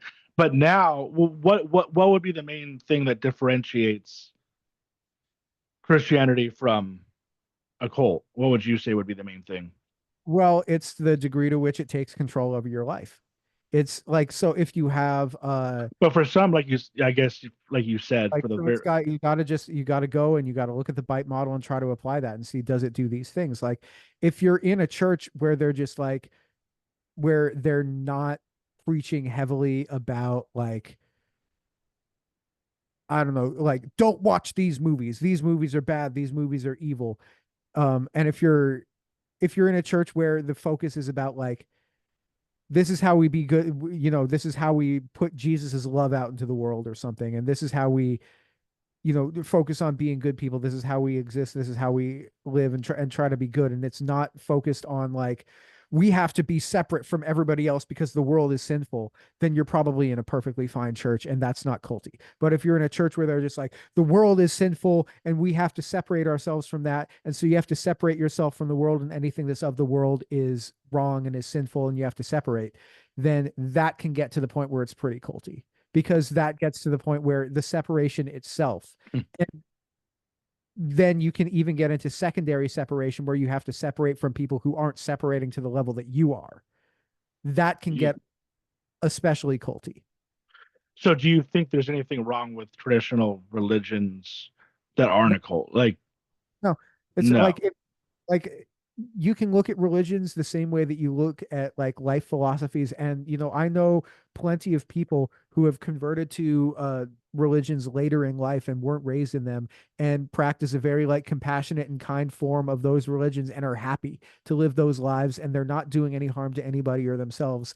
And that's totally fine by me. I don't take issue with that at all. I think that where it becomes an issue is when you end up with things being very coercive. And you know the biggest like aha moment for me that made things click is that I read from Dr. Hassan. He said that um abusive relationships, like abusive domestic partnerships, and are essentially a one-on-one cult where the person who is abusive is the cult leader and the person who they are abusing or they are controlling is their follower, and it's just one person that they're feeding off of. And that was a very aha moment. So like if you're in a church and your church leader is behaving like an abusive or a controlling partner would in an abusive relationship, then that is something that is a red flag for, oh, maybe my church is pretty culty Yeah. And do you practice Judaism or ish somewhat, yeah. you know. So So obviously if you're, if you consider yourself Jewish, then like you're obviously not against like Judaism or no, um Christianity. So I wanted to ask about the Jewish thing too. Like I've never really understood why there even is anti-Semitism, and like I just don't really like you kind of explained like kind of like where it came from in the 1800s or 1900s or whatever, but why do you think this has been, because to me like when I see you, like I would not even really know you were Jewish, and this is true for most Jewish people where I just think you're white, and even when I found out you're Jewish I would have like it wouldn't I wouldn't care, not like I'm saying like it matters that like you're white or black, but like with black people I kind of see stupid humans being like, oh well, they're black and I'm white. There's a difference there, and it's a tribal thing. But with and not only that, but with Jewish people, I actually like really kind of like respect Jewish people for the most part because most of them seem to be, or a lot of them are very successful and very hardworking, and really kind of see, yeah, just seem to be hardworking. So I wonder where you think the original, I guess, So say anti-Semitism comes from. But then I also want, like, if you can parlay that into two separate questions, but I want to throw them both in there. I've heard that it comes. Well, this is kind of like a whole other thing, but I've heard that it kind of the Bible predicted this, like that Jewish people would be like, what do you call it? Like, persecuted. yeah, exactly, persecuted. And then also, I kind of want to get into the Bible itself in terms of if there's any truth to it. But then I've also heard recently, sorry to make this so long, I just want to like get this all out there. Like I've also heard recently on a podcast that like this lady who you may know who she is, her name was like Elaine Page or something. She was talking about the devil, but how like where how Satan came into existence. But like she was saying how a lot of she thinks the New Testament is actually anti-Semitic itself. So So yeah. I can talk about a couple of those topics. So I'll start with the so where a lot of anti-Semitism comes from is that say you go back to like Europe in the Middle Ages and say you are a local regent, local ruler or something, and you're kind of an asshole and you like being in charge and you're also kind of only in your position because your dad was in this position and he was only in this position because his dad was in this position and you haven't really done anything to earn the place that you occupy in society, that you're above everybody else. um and you're also, and you know, and so then maybe you're kind of bad at your job and you're bad at protecting people and you're bad at managing the food supply, and people are going hungry, they can't eat, but you're living large. You need somebody to blame that isn't you so that you can stay in charge. And there's a local Jewish community that they don't accept Jesus. And there's a few of them and there's a lot of you. You can point at them and say that they did all of the things wrong and that the reason why everyone's dying is because they're sacrificing babies and drinking their blood or something like that. So that's where a lot of it comes from, is that, you know, just for years and years and years and years and years and years and generations, there was a lot of that going on. And it's essentially just scapegoating of minorities because essentially in Europe, at least, and in the Middle East, we've mostly been a small minority population and minorities always end up getting scapegoated.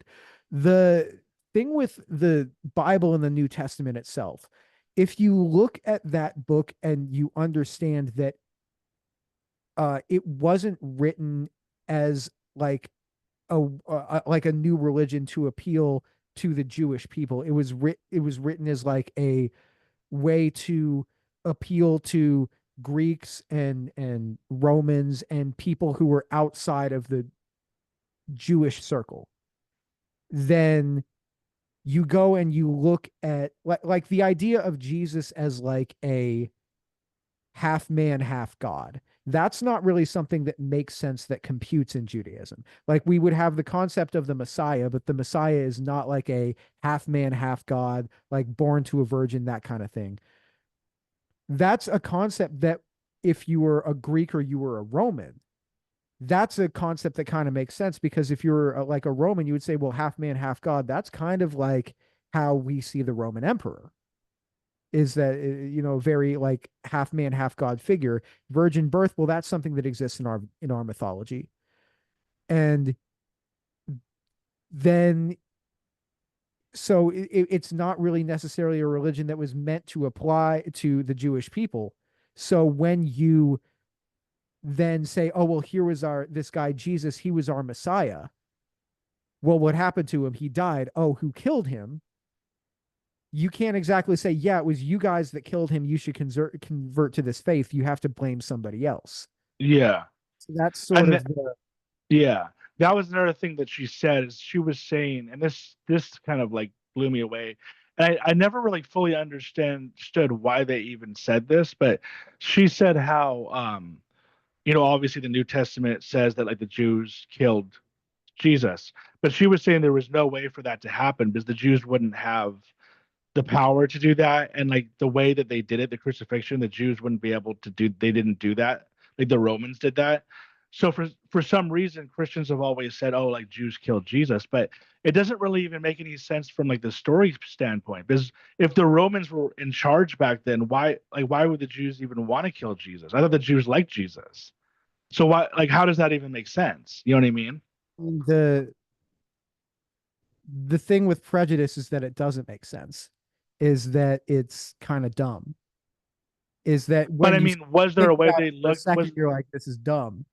but there has to be some sort of like reasoning to it, um like Because for like, were there people even and then but if you give people a reason to hate somebody that's different from them, then a lot of times they'll say, yes, I can buy into this. I mean I know that like a lot of it's dumb, but there has to be enough logic in it to where like somebody with like a decent amount of intelligence would realize, okay, this just isn't adding up. Like the Romans were in charge, the Romans did the crucifixion, so why are we blaming the Jews? You know what I mean? Like it's that simple. It's Because the religion is there to appeal to the Romans. But I mean, how would the Jews have even? Why? Because didn't the Jews like Jesus at the time? So I don't think any of them even wanted to do it, right? Or were there some that didn't? Some of them did. That was kind of the point of the story, was that some of them did, but then I don't know. I can't tell you. I can't tell you the answer to that question, but I wish I could. If I could, Yeah, I could answer a lot more questions, I think. because you guys don't even like really believe in the New Testament, right? Like you only Oh, believe in the Old Testament. yeah, yeah, that's not for us. Like the for us the idea like there is like a concept of a Messiah, but the idea of the Messiah would just be like somebody who is a great king. And honestly, most of us is not really something that we're thinking about that seriously and we're looking forward to. Even, I mean, there are some who are very religious who are about that, but that's not really something that we think about in great detail. Um, Yeah. I mean, do you guys one question I had too, I had like just recently had this question because I've been getting more into kind of like religious debate, not really debates, but like is religion true type podcast where they'll say whether it is or not. And one question I had was, do Jewish people believe that he claimed to be God? Because it's like if he claimed to be God, which he does in the New Testament, then if he thinks he is God, when I'm not saying that makes him God, but like, do you even believe that he claimed to be God, or do you just think that that part of it's all like BS? I don't even know if he was a real person. That's Well, where I feel like we have I accepted that don't he is a real person, right? I think that even like historians will say, okay, he did exist, but there. I think that there's some historical evidence for some person. Whether that person is the same person that Christians say is Jesus in the Bible, uh, I think there's some debate to be had there. So I couldn't even say whether or not I think he was a real person or not. There isn't like uh,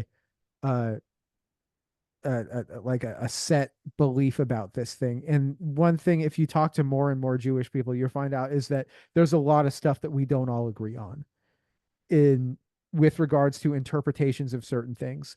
Is that there's a lot of room for debate, and that's sort of something that I think in some religions is frowned upon, that there is like a certain level of orthodoxy, that it's like these are the beliefs and you believe XYZ thing, and if you question these things, then well, clearly you're like either a heretic or you're have some demonic or bad or evil influence on you that's making you ask these questions. But for us, there, if you don't have that sort of threat of hell hanging over you and that carrot of heaven hanging over you, then it kind of like allows you to think more critically about things. And whether or not somebody believes something isn't really, to me, that's not really a qualifying or a disqualifying thing for what I think about them as a person. And if you don't have that, like, because we don't for us, the afterlife is not something that we really think about in great detail.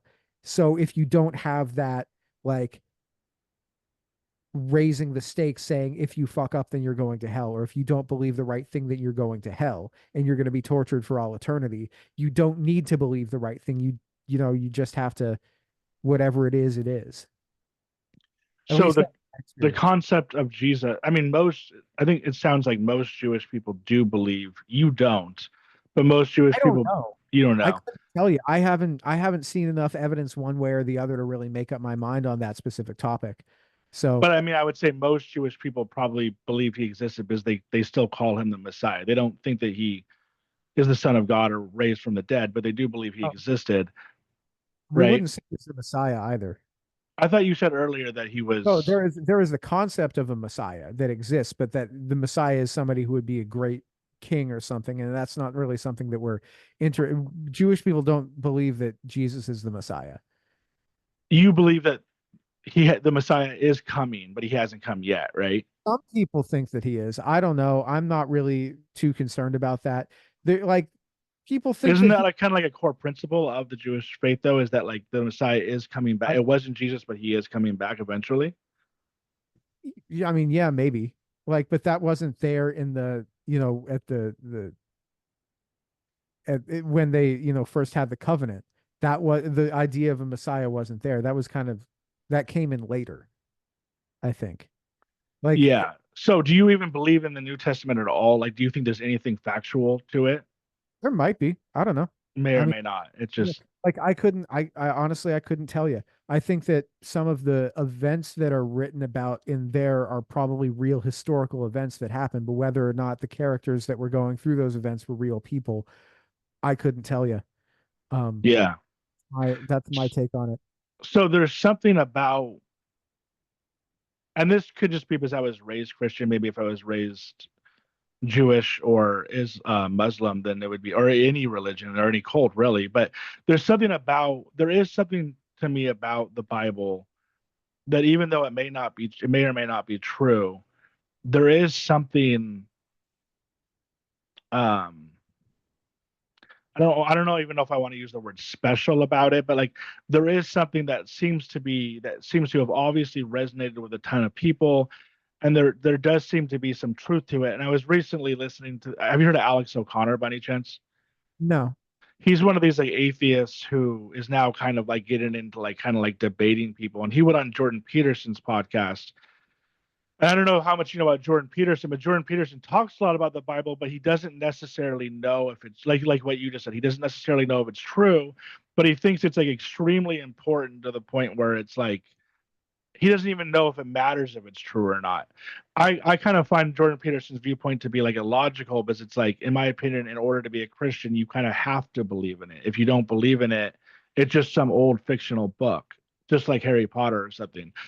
mm. But do you think that there is anything kind of special about, like, do you think that any of it kind of comes across to you like, wow, that was pretty crazy that they were able to make these like predictions or prophecies? And then also, if not, if you think it's just bullshit, what do you think their original intent was? Do you think it was originally kind of like a cult like thing just to gain power, or it was made up, or I mean, what do you think it is? I mean, I definitely think that you're right that there is some level of specialness to it, and that if you like go through and you read the verses, there's some sauce there. Whether or not you believe it's true, there's some real sauce in there. Um, there's also some places where you go in and you read the Bible and you're like, that is a wild verse. Like, um, for instance, I let me try to in I believe the book of Numbers. There's this passage where it says that if a man suspects his wife of cheating on him, but he doesn't have any evidence, he can take her in front of like the priest, and the priest can give her like a drink that is made from dust from the temple floor. And if she lies about whether or not she was unfaithful to him, then she will have a miscarriage. And that's in there as like Like I'm reading that and kind of like, what, like, why would they write that?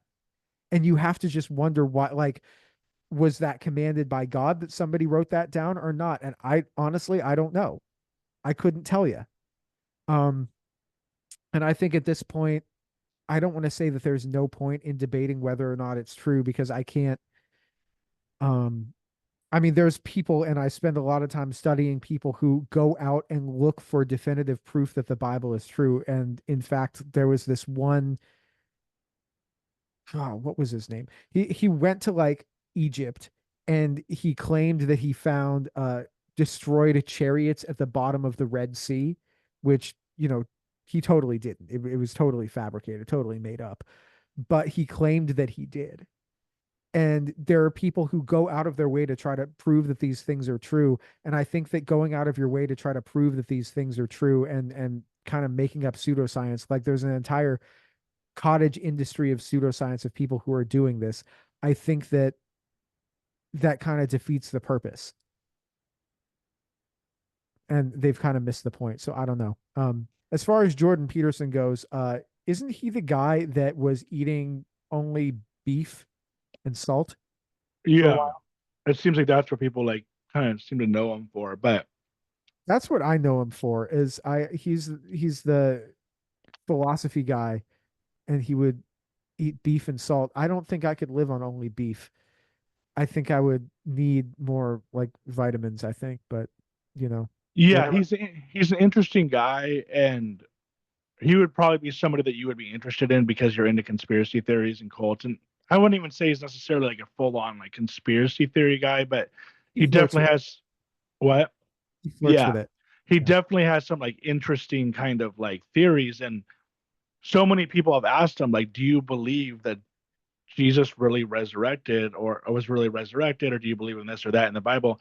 And he never, even though he's so into the Bible, he never gives like a clear example. And he kind of always says like it doesn't really matter kind of thing. And it's like he kind of is in like the whole metaphorical kind of like consciousness, like if something doesn't exist, like it can exist type thing. And it's like in my I mind, I'm kind of like you either believe it happened or it didn't. And if you don't believe it happened, then it's a work of fiction, just like Harry Potter. Like could I just say, oh, I love Harry Potter so much that I'm just gonna like base my life off of it? You know what I mean? Like, what is so special about the Bible? But like you said, it does say a lot of like wacky, crazy shit. Even though there are some really good verses in there, there are some just crazy ones. And it's like if it wasn't given by God, then it was just made by man, and it's no more special than any other book. That's how I look at it. But my thought is that if it wasn't made by God, then it was made as like the tribal charter for a population of people that were living in the Near East in the Bronze Age, and it had more books and more things added to it as the years went by, and that it survived throughout history and survived through as like a tradition kept by people for thousands of years. And whether or not it's true, that still makes it special, in my opinion. That's kind of how I view it. kind of like would it make it more special than any other book that was written during that period? And like why would it be?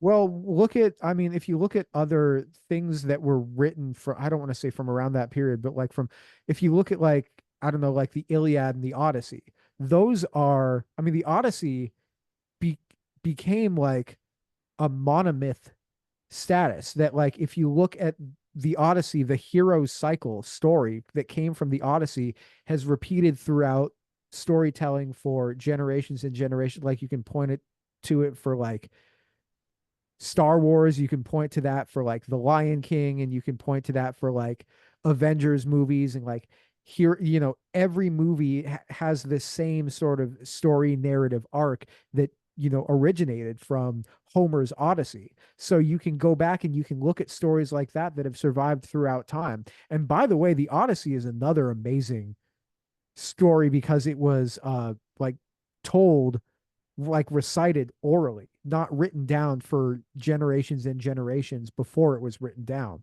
which I think is incredible. Well, But supposedly the Bible was like that too, right? It was all oral tradition until it got written down or something. yeah, and that's kind of like, and that's kind of amazing. But what I think is also amazing, about the Dead Sea Scrolls? Are you Yeah. familiar? Yeah. that they found versions from, I want to say, around like the third century BC, and those versions are the same as the versions of the Torah that are written now. And whether or not, you believe it's true, that's still amazing. That's still amazing to see that this is the same tradition that existed, years and years and years ago, like thousands of years ago. You know, Yeah, I just heard about that. And what's weird to me is so there was another we had found another book called the Torah, which is the Jewish yeah, the book, first five. So but then that's we found a separate book called the Dead Sea Scrolls so the dead. later on, and they had just happened to kind of like be the same Well, um story. the Torah and the Hebrew Bible, basically all of the parts of the books of the Bible that the Jewish people have, all the stuff that, pre-Jesus, no Jesus in there. Um, they found in like caves that are near the Dead Sea, that are by the Dead Sea. I haven't been to where they found them, but I've been near to that area. But they found them basically in jars preserved, and the scrolls were basically just a manuscript of the same, word for word, the same text as they had in the Hebrew Bible that, the Jewish people have kept alive for thousands and thousands of years. So Okay. yeah. I just I could be wrong about this because when I was listening to it, I was kind of getting confused. But I just heard this guy Wesley Huff, who's this Christian, went on Joe Rogan and basically said that like what you just said, it was exactly the same. And then Alex O'Connor kind of said it's not exactly the same. Like there's 2,000 different, like it's the same story, but there's 2,000. And then this could be for a different thing, but I think this is for this exact thing, where there's 2,000 different translations, and it could be small. It could be like a literal word difference, or maybe even like a letter difference. So I heard that it's from what I just heard recently, and I can send you that video if you want to like, double check it. But it wasn't the exact same. I guess it was a little bit off or something, according to what I just heard. Well, I mean, I think it also might depend on what translation that you're using, because there's a lot of different Bible translations that people use. Of course, if you're reading in like Hebrew and Aramaic, which if you're Orthodox Jewish, and that's probably what you're doing, is you're reading it in Hebrew, so you don't even care about translations, then there's that. I think a lot of, I mean, you were raised Christian. Were you raised King James Version is the only good version of the Bible, or were you raised with like different translations? No, we were pretty open. I kind of almost feel like NIV was like Yeah. the standard one. I know I did have one pastor who I think it said it had to be King James, and he actually, what's funny enough is he actually ended up being like a cult type leader. It got pretty crazy. Like, and I was in it. Like, Well, no, you're, I wasn't in the cult. Like, I'm not gonna go as far as to claim that, but like, so it started off. This pastor came to my Christian school and became the youth pastor, and the the youth group or whatever went from having like 10 people in it to being like really popular, like sold out. And this guy was like a really good charismatic speaker, and I was in the worship band. And we would like he would have us play for like 2 to 3 hours after the service where people were just on their knees sobbing. It never got to a point with me where like I was like really felt anything supernatural, but it was kind of like intense. So after he got kicked out of there for doing something wrong, I kind of forgot it was, and he started his own church, and that ended up kind of getting weirder and weirder and weirder. And I eventually left, but he had this weird kind of um charismatic. I kind of had forgotten about this when we even I started, mean, but that sounds really culty to me. That's a lot of red no, flags there. it Yeah. was, and I got out of it, and I think that eventually he ended up like way down the line, like more recently, getting charged with like pimping or something like that. It's really There's always, like, I could have told you that's where, like, I've heard this story a lot of times. But like, the KJVO thing, that's such a big deal, the King James version only, because if you're going to say every word of the Bible is 100% true and you have to interpret all of these verses literally, then you have to have a 100%, I am sure that this is the right version of the Bible and we have to be able to interpret this 100% correctly in English. And so you have to have the King James inspired and preserved or whatever. Like I've even heard some people go so far as to say that um so originally that God spoke every word of the Bible to the people that wrote it down originally, thousands of years ago. And then when the translators were translating the Bible into English um in 1611, they God came down and spoke into their ears what he wanted them to write down word for word.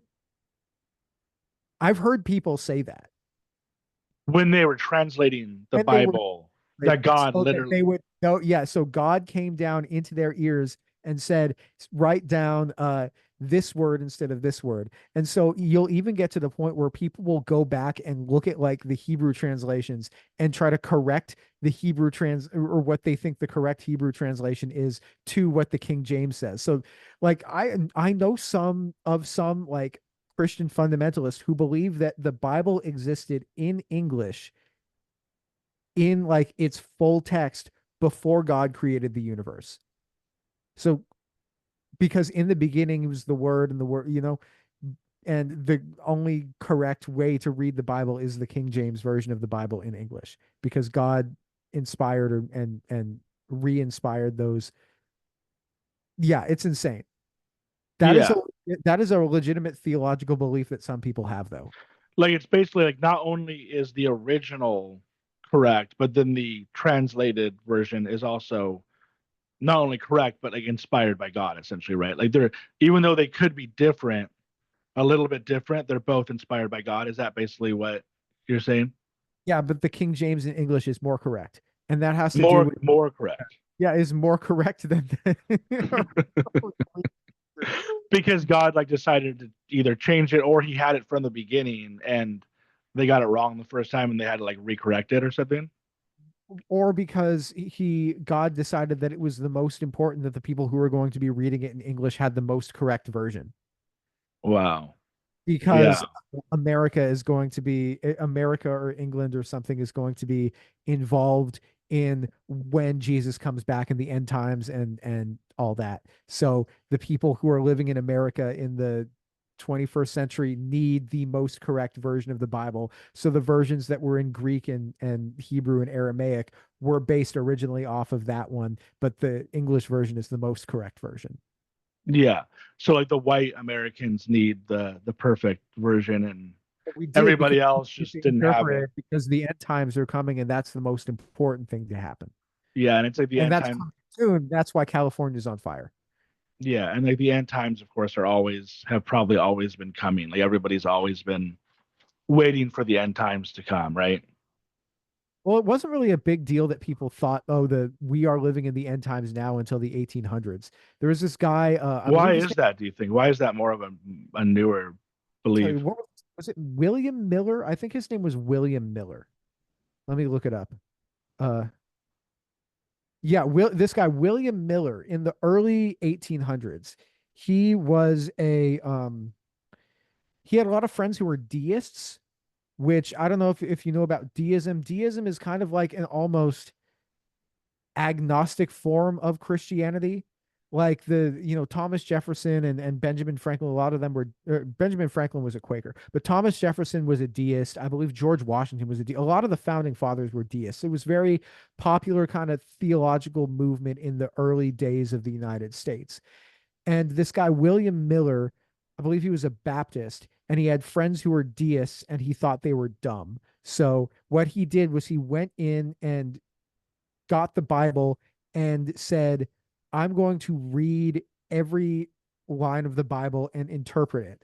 And when he got to, and he, this is basically where the idea of biblical literalism comes from. And when he got to the book of Revelation, he looked at the book of Revelation and said, this is clearly predicting that Jesus is going to be coming back soon.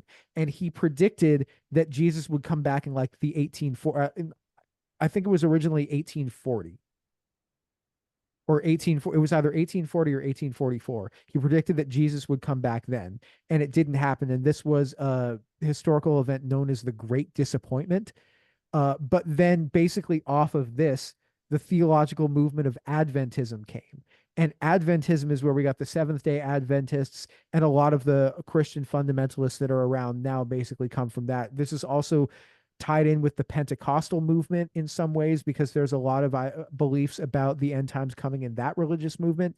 But basically, all of the all of like the end times are coming, we are living in the end times beliefs kind of go back to this dude William Miller, who was living in the 1800s, who was just mad that all of his friends were deists, and he wanted to prove them wrong, and he ended up predicting the end times, and it didn't happen. But then since then, people are just like, oh, but we're looking for the signs. We see the signs. There's chaos in the world. Bad things are happening. The end times must be coming. Jesus must be coming back. And it's kind of Yeah. Well, one question I have that I'm kind of interested in, and I don't know enough about it, but is the prophecies in the Old Testament, like the Revelations one sounds just kind of crazy, but the the Bible was written over such a long period of time, like thousands of years or whatever, and they made prophecies in the Old Testament, and then supposedly some of them came true. But even if they didn't, because I know the Jewish people don't believe they came true, but even if they didn't come true, I'm kind of surprised that like because it was written over such a long period of time that they kind of managed to get everything, even if it's not true, like still kind of somewhat correct. So it's like if they made a prophecy about, baby Jesus coming back or whatever, and then that's even if that didn't happen the way it really they think it said it was, like how was that kind of like almost like a seamless thing? Like what do you think about the prophecies in general? Like do you think that they just were BS or like like I couldn't tell you whether or not I couldn't tell you. They it says in the book that something was prophesized to happen and then it happened.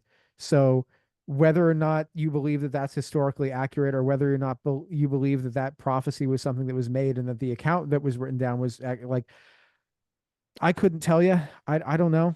do you As think far maybe as it's just tradition like carried over for so long and then I think that's part of an element of it. when Jesus came they were like, "Oh, this must be."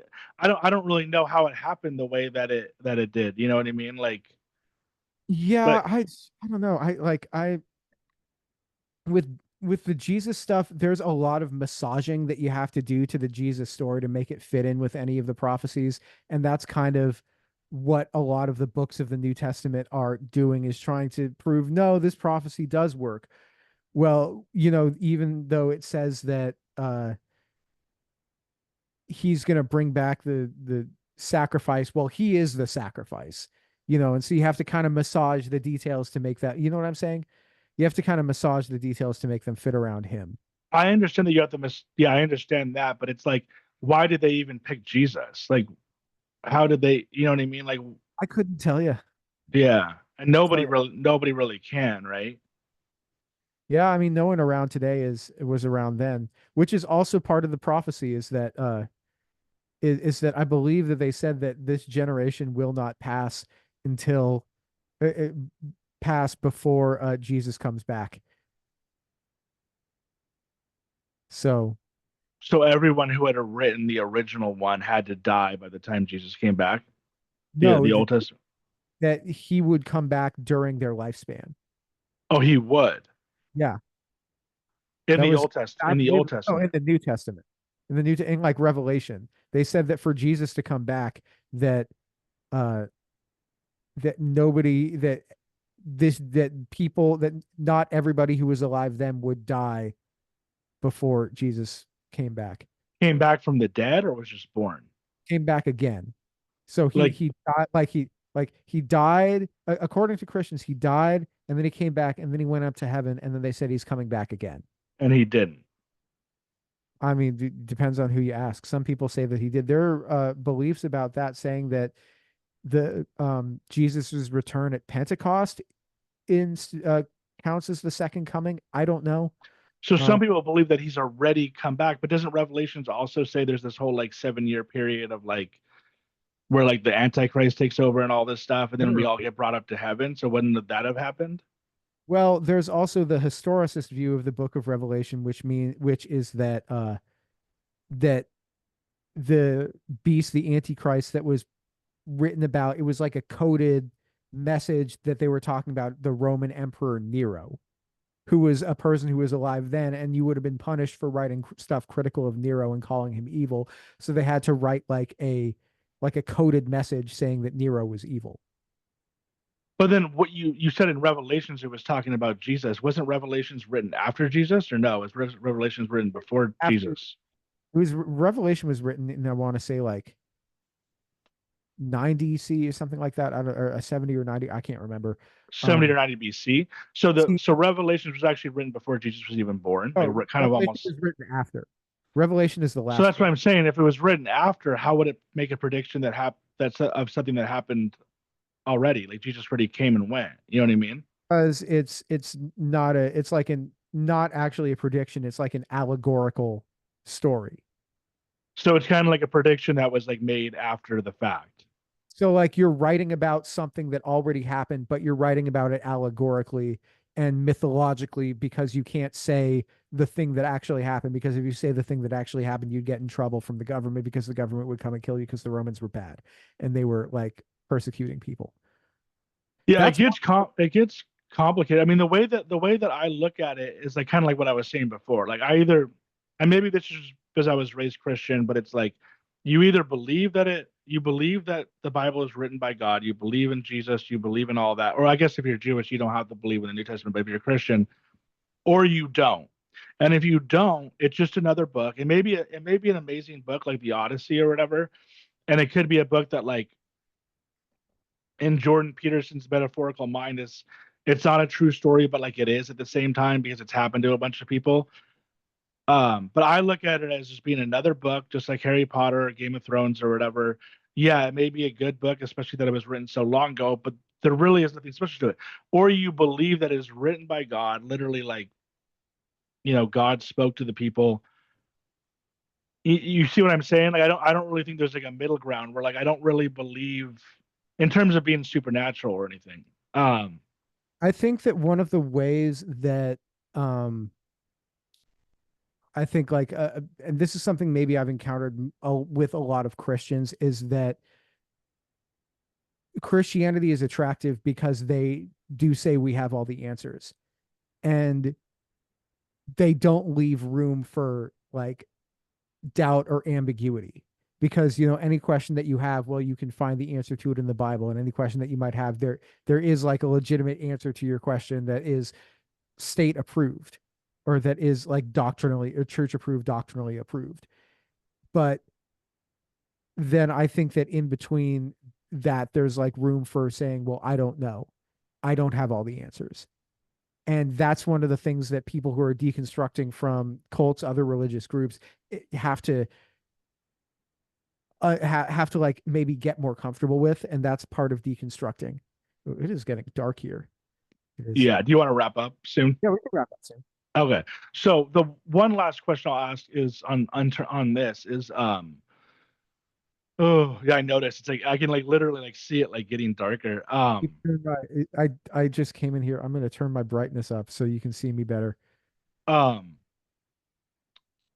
if it wasn't written by God and these people wrote this, I asked you before, like what was their intent, and you kind of said it sounds like it was almost like a way to live type thing.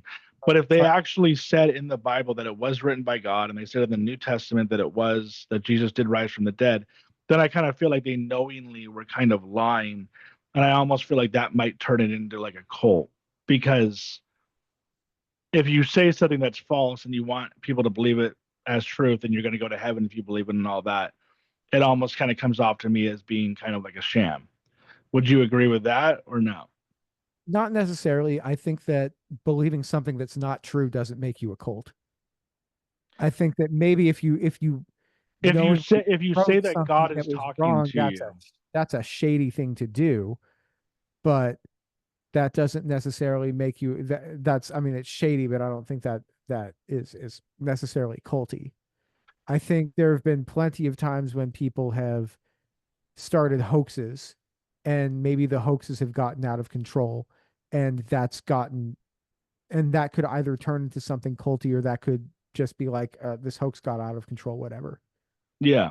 But like if you I understand if it's like a hoax, and I'm not necessarily saying like it's maybe it's not a cult, but I kind of feel like if Jesus was this like Messiah type figure and he was saying that he was the Son of God, whether or not he did say that, and he was saying if you basically what the Bible says, if you believe in me or God, you'll go to heaven. If you don't, you'll go to hell. I kind of feel like it may not be a cult, but it kind of enters into like sham kind of territory, Well, and or here's the it is thing. sham. I don't And well, I don't think the Bible really has hell in it. yeah, that's a whole other thing that like Christians have like made up and all that. But I mean, Like hell is they definitely have some like sketchy kind of like maybe quasi lies in it though, right? Like or I mean, there's like stuff in there I don't believe is true, but who knows? I might die and find out that I had it all wrong. No way to know. yeah, but I mean, doesn't even from the Jewish religion, the Old Testament, doesn't that even say that it was like written by God, like or Moses, came down or God talked to Moses and all that stuff. And like if that's not true, then it kind of comes across as maybe not a cult, but like kind of like a sham, essentially, right? I mean, what other word would you use for it? Like Right, but like the thing is, if I die and find out that it was all BS, then I'm like I don't think I'm mad about that. no, You but I know, still think like there's something wrong about it. Like sure, if I say Gavi, like I'm starting in religion and I believe that I am God or Jesus, and if you like, I kind of convince you to believe in me, and if you don't believe in me, and this is a Christianity, but you're going to go to heaven, or if you do believe me, you're going to go to heaven. If you don't, you're going to go to hell. And I start this whole massive group to the way that it is today, which is millions of people or whatever. Don't you think that I'm being insincere and doing something wrong? And if I'm not being insincere, I believe it, I'm just insane, I guess. My point is, I kind of feel like you either believe what it says to be true, and then that's fine, I guess it's all true. But if you don't believe it, it almost kind of comes across like a hoax. And I don't think that's necessarily a yeah, good I thing get to be tricking people. I just don't see it the same way necessarily. I see it as like, Really? yeah, I think it that comes down that to me feels like a little bit of black and white thinking. And I mean, there's probably some things in there that are true, and there's probably some things in there that maybe they're not the most accurate, but I hate to act like I'm agreeing with Jordan Peterson because that guy is sus as hell, but I do kind of feel like it going to the point of where I'm not sure it matters at this point whether or not it is true and trying to prove whether it is or whether it isn't. It's just kind of a waste of time because on one hand you can't really prove a negative, and on the other hand there's clearly no or very little. There's physical evidence for some aspects of this, but there's not physical evidence for like all of these things going. Yeah, You, but it's like in one of his other interviews, like somebody asked him like, do you like somebody brought up dragons, and he was saying like dragons aren't real, saw and the then Jordan Peterson. I felt like I lost brain cells when I was watching that. Yeah, you know what I'm talking about. So he's saying like dragons are as real as lions or whatever, but it's like they're not. Like if something didn't happen, it didn't happen.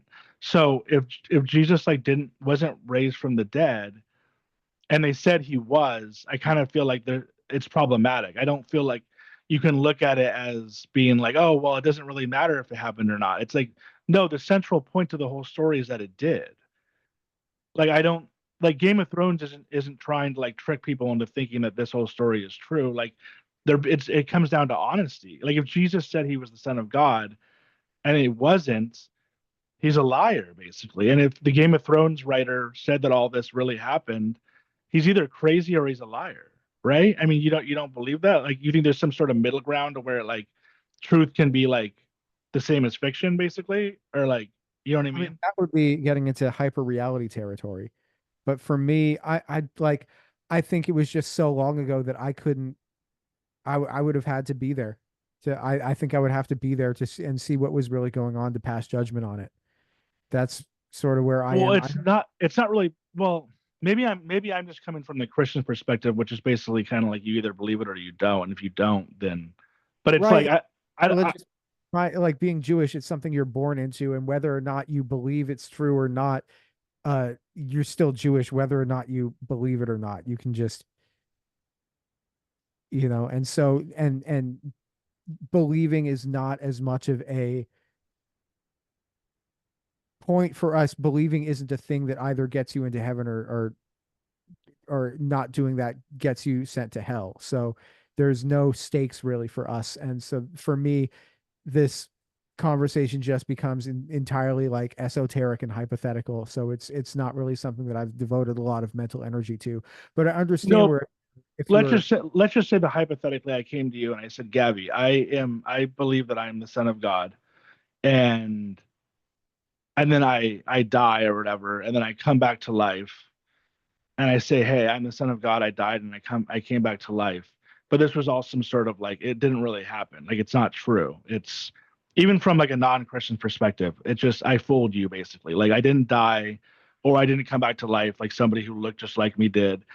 And you believe me. And you spend the rest of your life basically writing about me and like serving me and like worshiping me, and then you think that when you go to heaven, when you die, you're either going to go to heaven or hell. Like, do you think that I'm doing something wrong in that scenario? Like, or do you think you can say, oh well, probably, yeah. it doesn't. Well, that's how I look at it. If it didn't really happen, the Bible's just a lie then. And if it, I know you, we don't know, but it's kind of like, I don't think that you should believe it or like devote your life to something that like may or may not have happened unless you know, right? I mean, I think that's a fair perspective to have. I think that a lot of it is also just like cultural and the family environments that people came up in, and they're like, this is something that I enjoyed for my life, and it's something that I like going forward, I guess. I don't know. But I mean, what if you've literally devoted your whole life to worshiping God and it's not a true story? Like it's just kind of, to me, I it's mean, like it's just like the same thing as a cult leader saying that he's God or whatever, or he is all knowing. Like I don't think it's, yeah, there's no like, maybe there's no like abuse or there is coercion to a certain extent, but it's like I can't just like wave my hand away and say it doesn't matter. Like question I would say is, did you live a good life or not? If if you didn't, then I think that's something to be but that's not what he says. He says in the Bible that you believe in me and you'll live right. forever. You'll go to heaven, right? So do Yeah. you find something wrong with that or no? I mean, I don't agree with it, but that's a lot of people do, and so that's kind of where I am on this. You see what I'm saying though, right? Like I don't, I see what you're saying. I see yeah. why you feel that way about it, but for me, that's just never been really something that's I don't want to say been a point of interest to me, but that's never really been something that I've spent a lot of time on, just because Yeah. I wasn't raised in that framework, and I But I have kind of, things. yeah, I kind of feel like intent is like the most important thing. Like if I tell you something, if I believe it's true and I'm just kind of like schizophrenic or on drugs or whatever, then I guess that's all right. But if I'm like Like also knowingly like lying to you, on me for buying in as well. It takes two. kind of, because I mean, you like you said, you could just be born into it and spend like some people are born into Scientology and they spend their whole lives like on a ship or something, and it's like they're believing something that like they've just been lied to about. And I'm not even trying to say that, I'm not trying to prove that it is a lie because like you said, I don't know, we don't know. I'm just saying if it isn't true, if it's a false story, I think it's kind of like messed up to like trick somebody into believing something that's not true. Yeah, I definitely agree with you there. But Okay, that was so many years ago. I, yeah. I just couldn't say. So what do Yeah. you think? And this will be it. What do you think their intent was? Do you think their intent was just something to live by, or do you think their intent was some sort of hoax, or maybe just like verbal tradition that like got like kind of misconstrued over time? I I I don't know if I could make any assumptions about that. I think I really just don't know. I think Yeah, that a lot of Christianity is a combination of Jewish beliefs as well as like Roman paganism, and there's some of that in there as well as trying to like I think there's some level of how do we fit the Jewish way of life into existing under the Roman Empire and their oppression. And so that is kind of something. that is a possible theory for me that I've heard places, but I really I think I would be doing myself a disservice by trying to speculate too heavily. But I kind of feel like the speculation is the part that like makes it so worthwhile because you're like, For me, not really. That's well, I just mean, not. like, if don't you want to know if something's true or not? Like, don't you want to like? I know you can say that like we won't be able to find out, but like, don't you want to at least maybe like delve into it to be like, let's see what is true or what's not? Yeah, I mean, I just think that there's a lack of evidence to really go back and get a definitive answer on that. So it's just I don't want to say it's not worth my time, but like I think that it's a little bit of a fool's errand. Yeah, I just feel like there are biblical scholars who do research to the point where it's like they can kind of come up with information that may like lead one way or the other. Maybe not absolute 100% definitive, but just like we know that there's like dinosaurs. Like maybe one day we'll be able to figure out how much of this is true. But anyways, it's Heard of super. the It's chrono? super. What? You heard of the chronovisor? No. There was this like monk that claimed that he invented a camera that could see back in time, We and we we might he be getting to that point with AI. Who knows? But yeah, this guy said that he invented a camera that could use time waves to see back in or gravity waves or something to see back in time.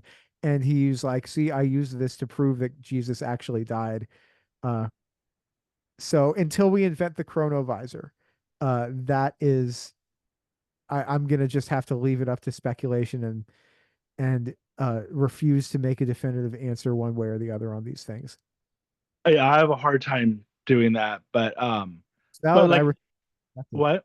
Like we said, like our religions are different. So because you're Jewish, no matter either way, like it doesn't matter to you. I think for a Christian, you kind of like really want to get to the bottom of it and be like, did this really happen or not? You know?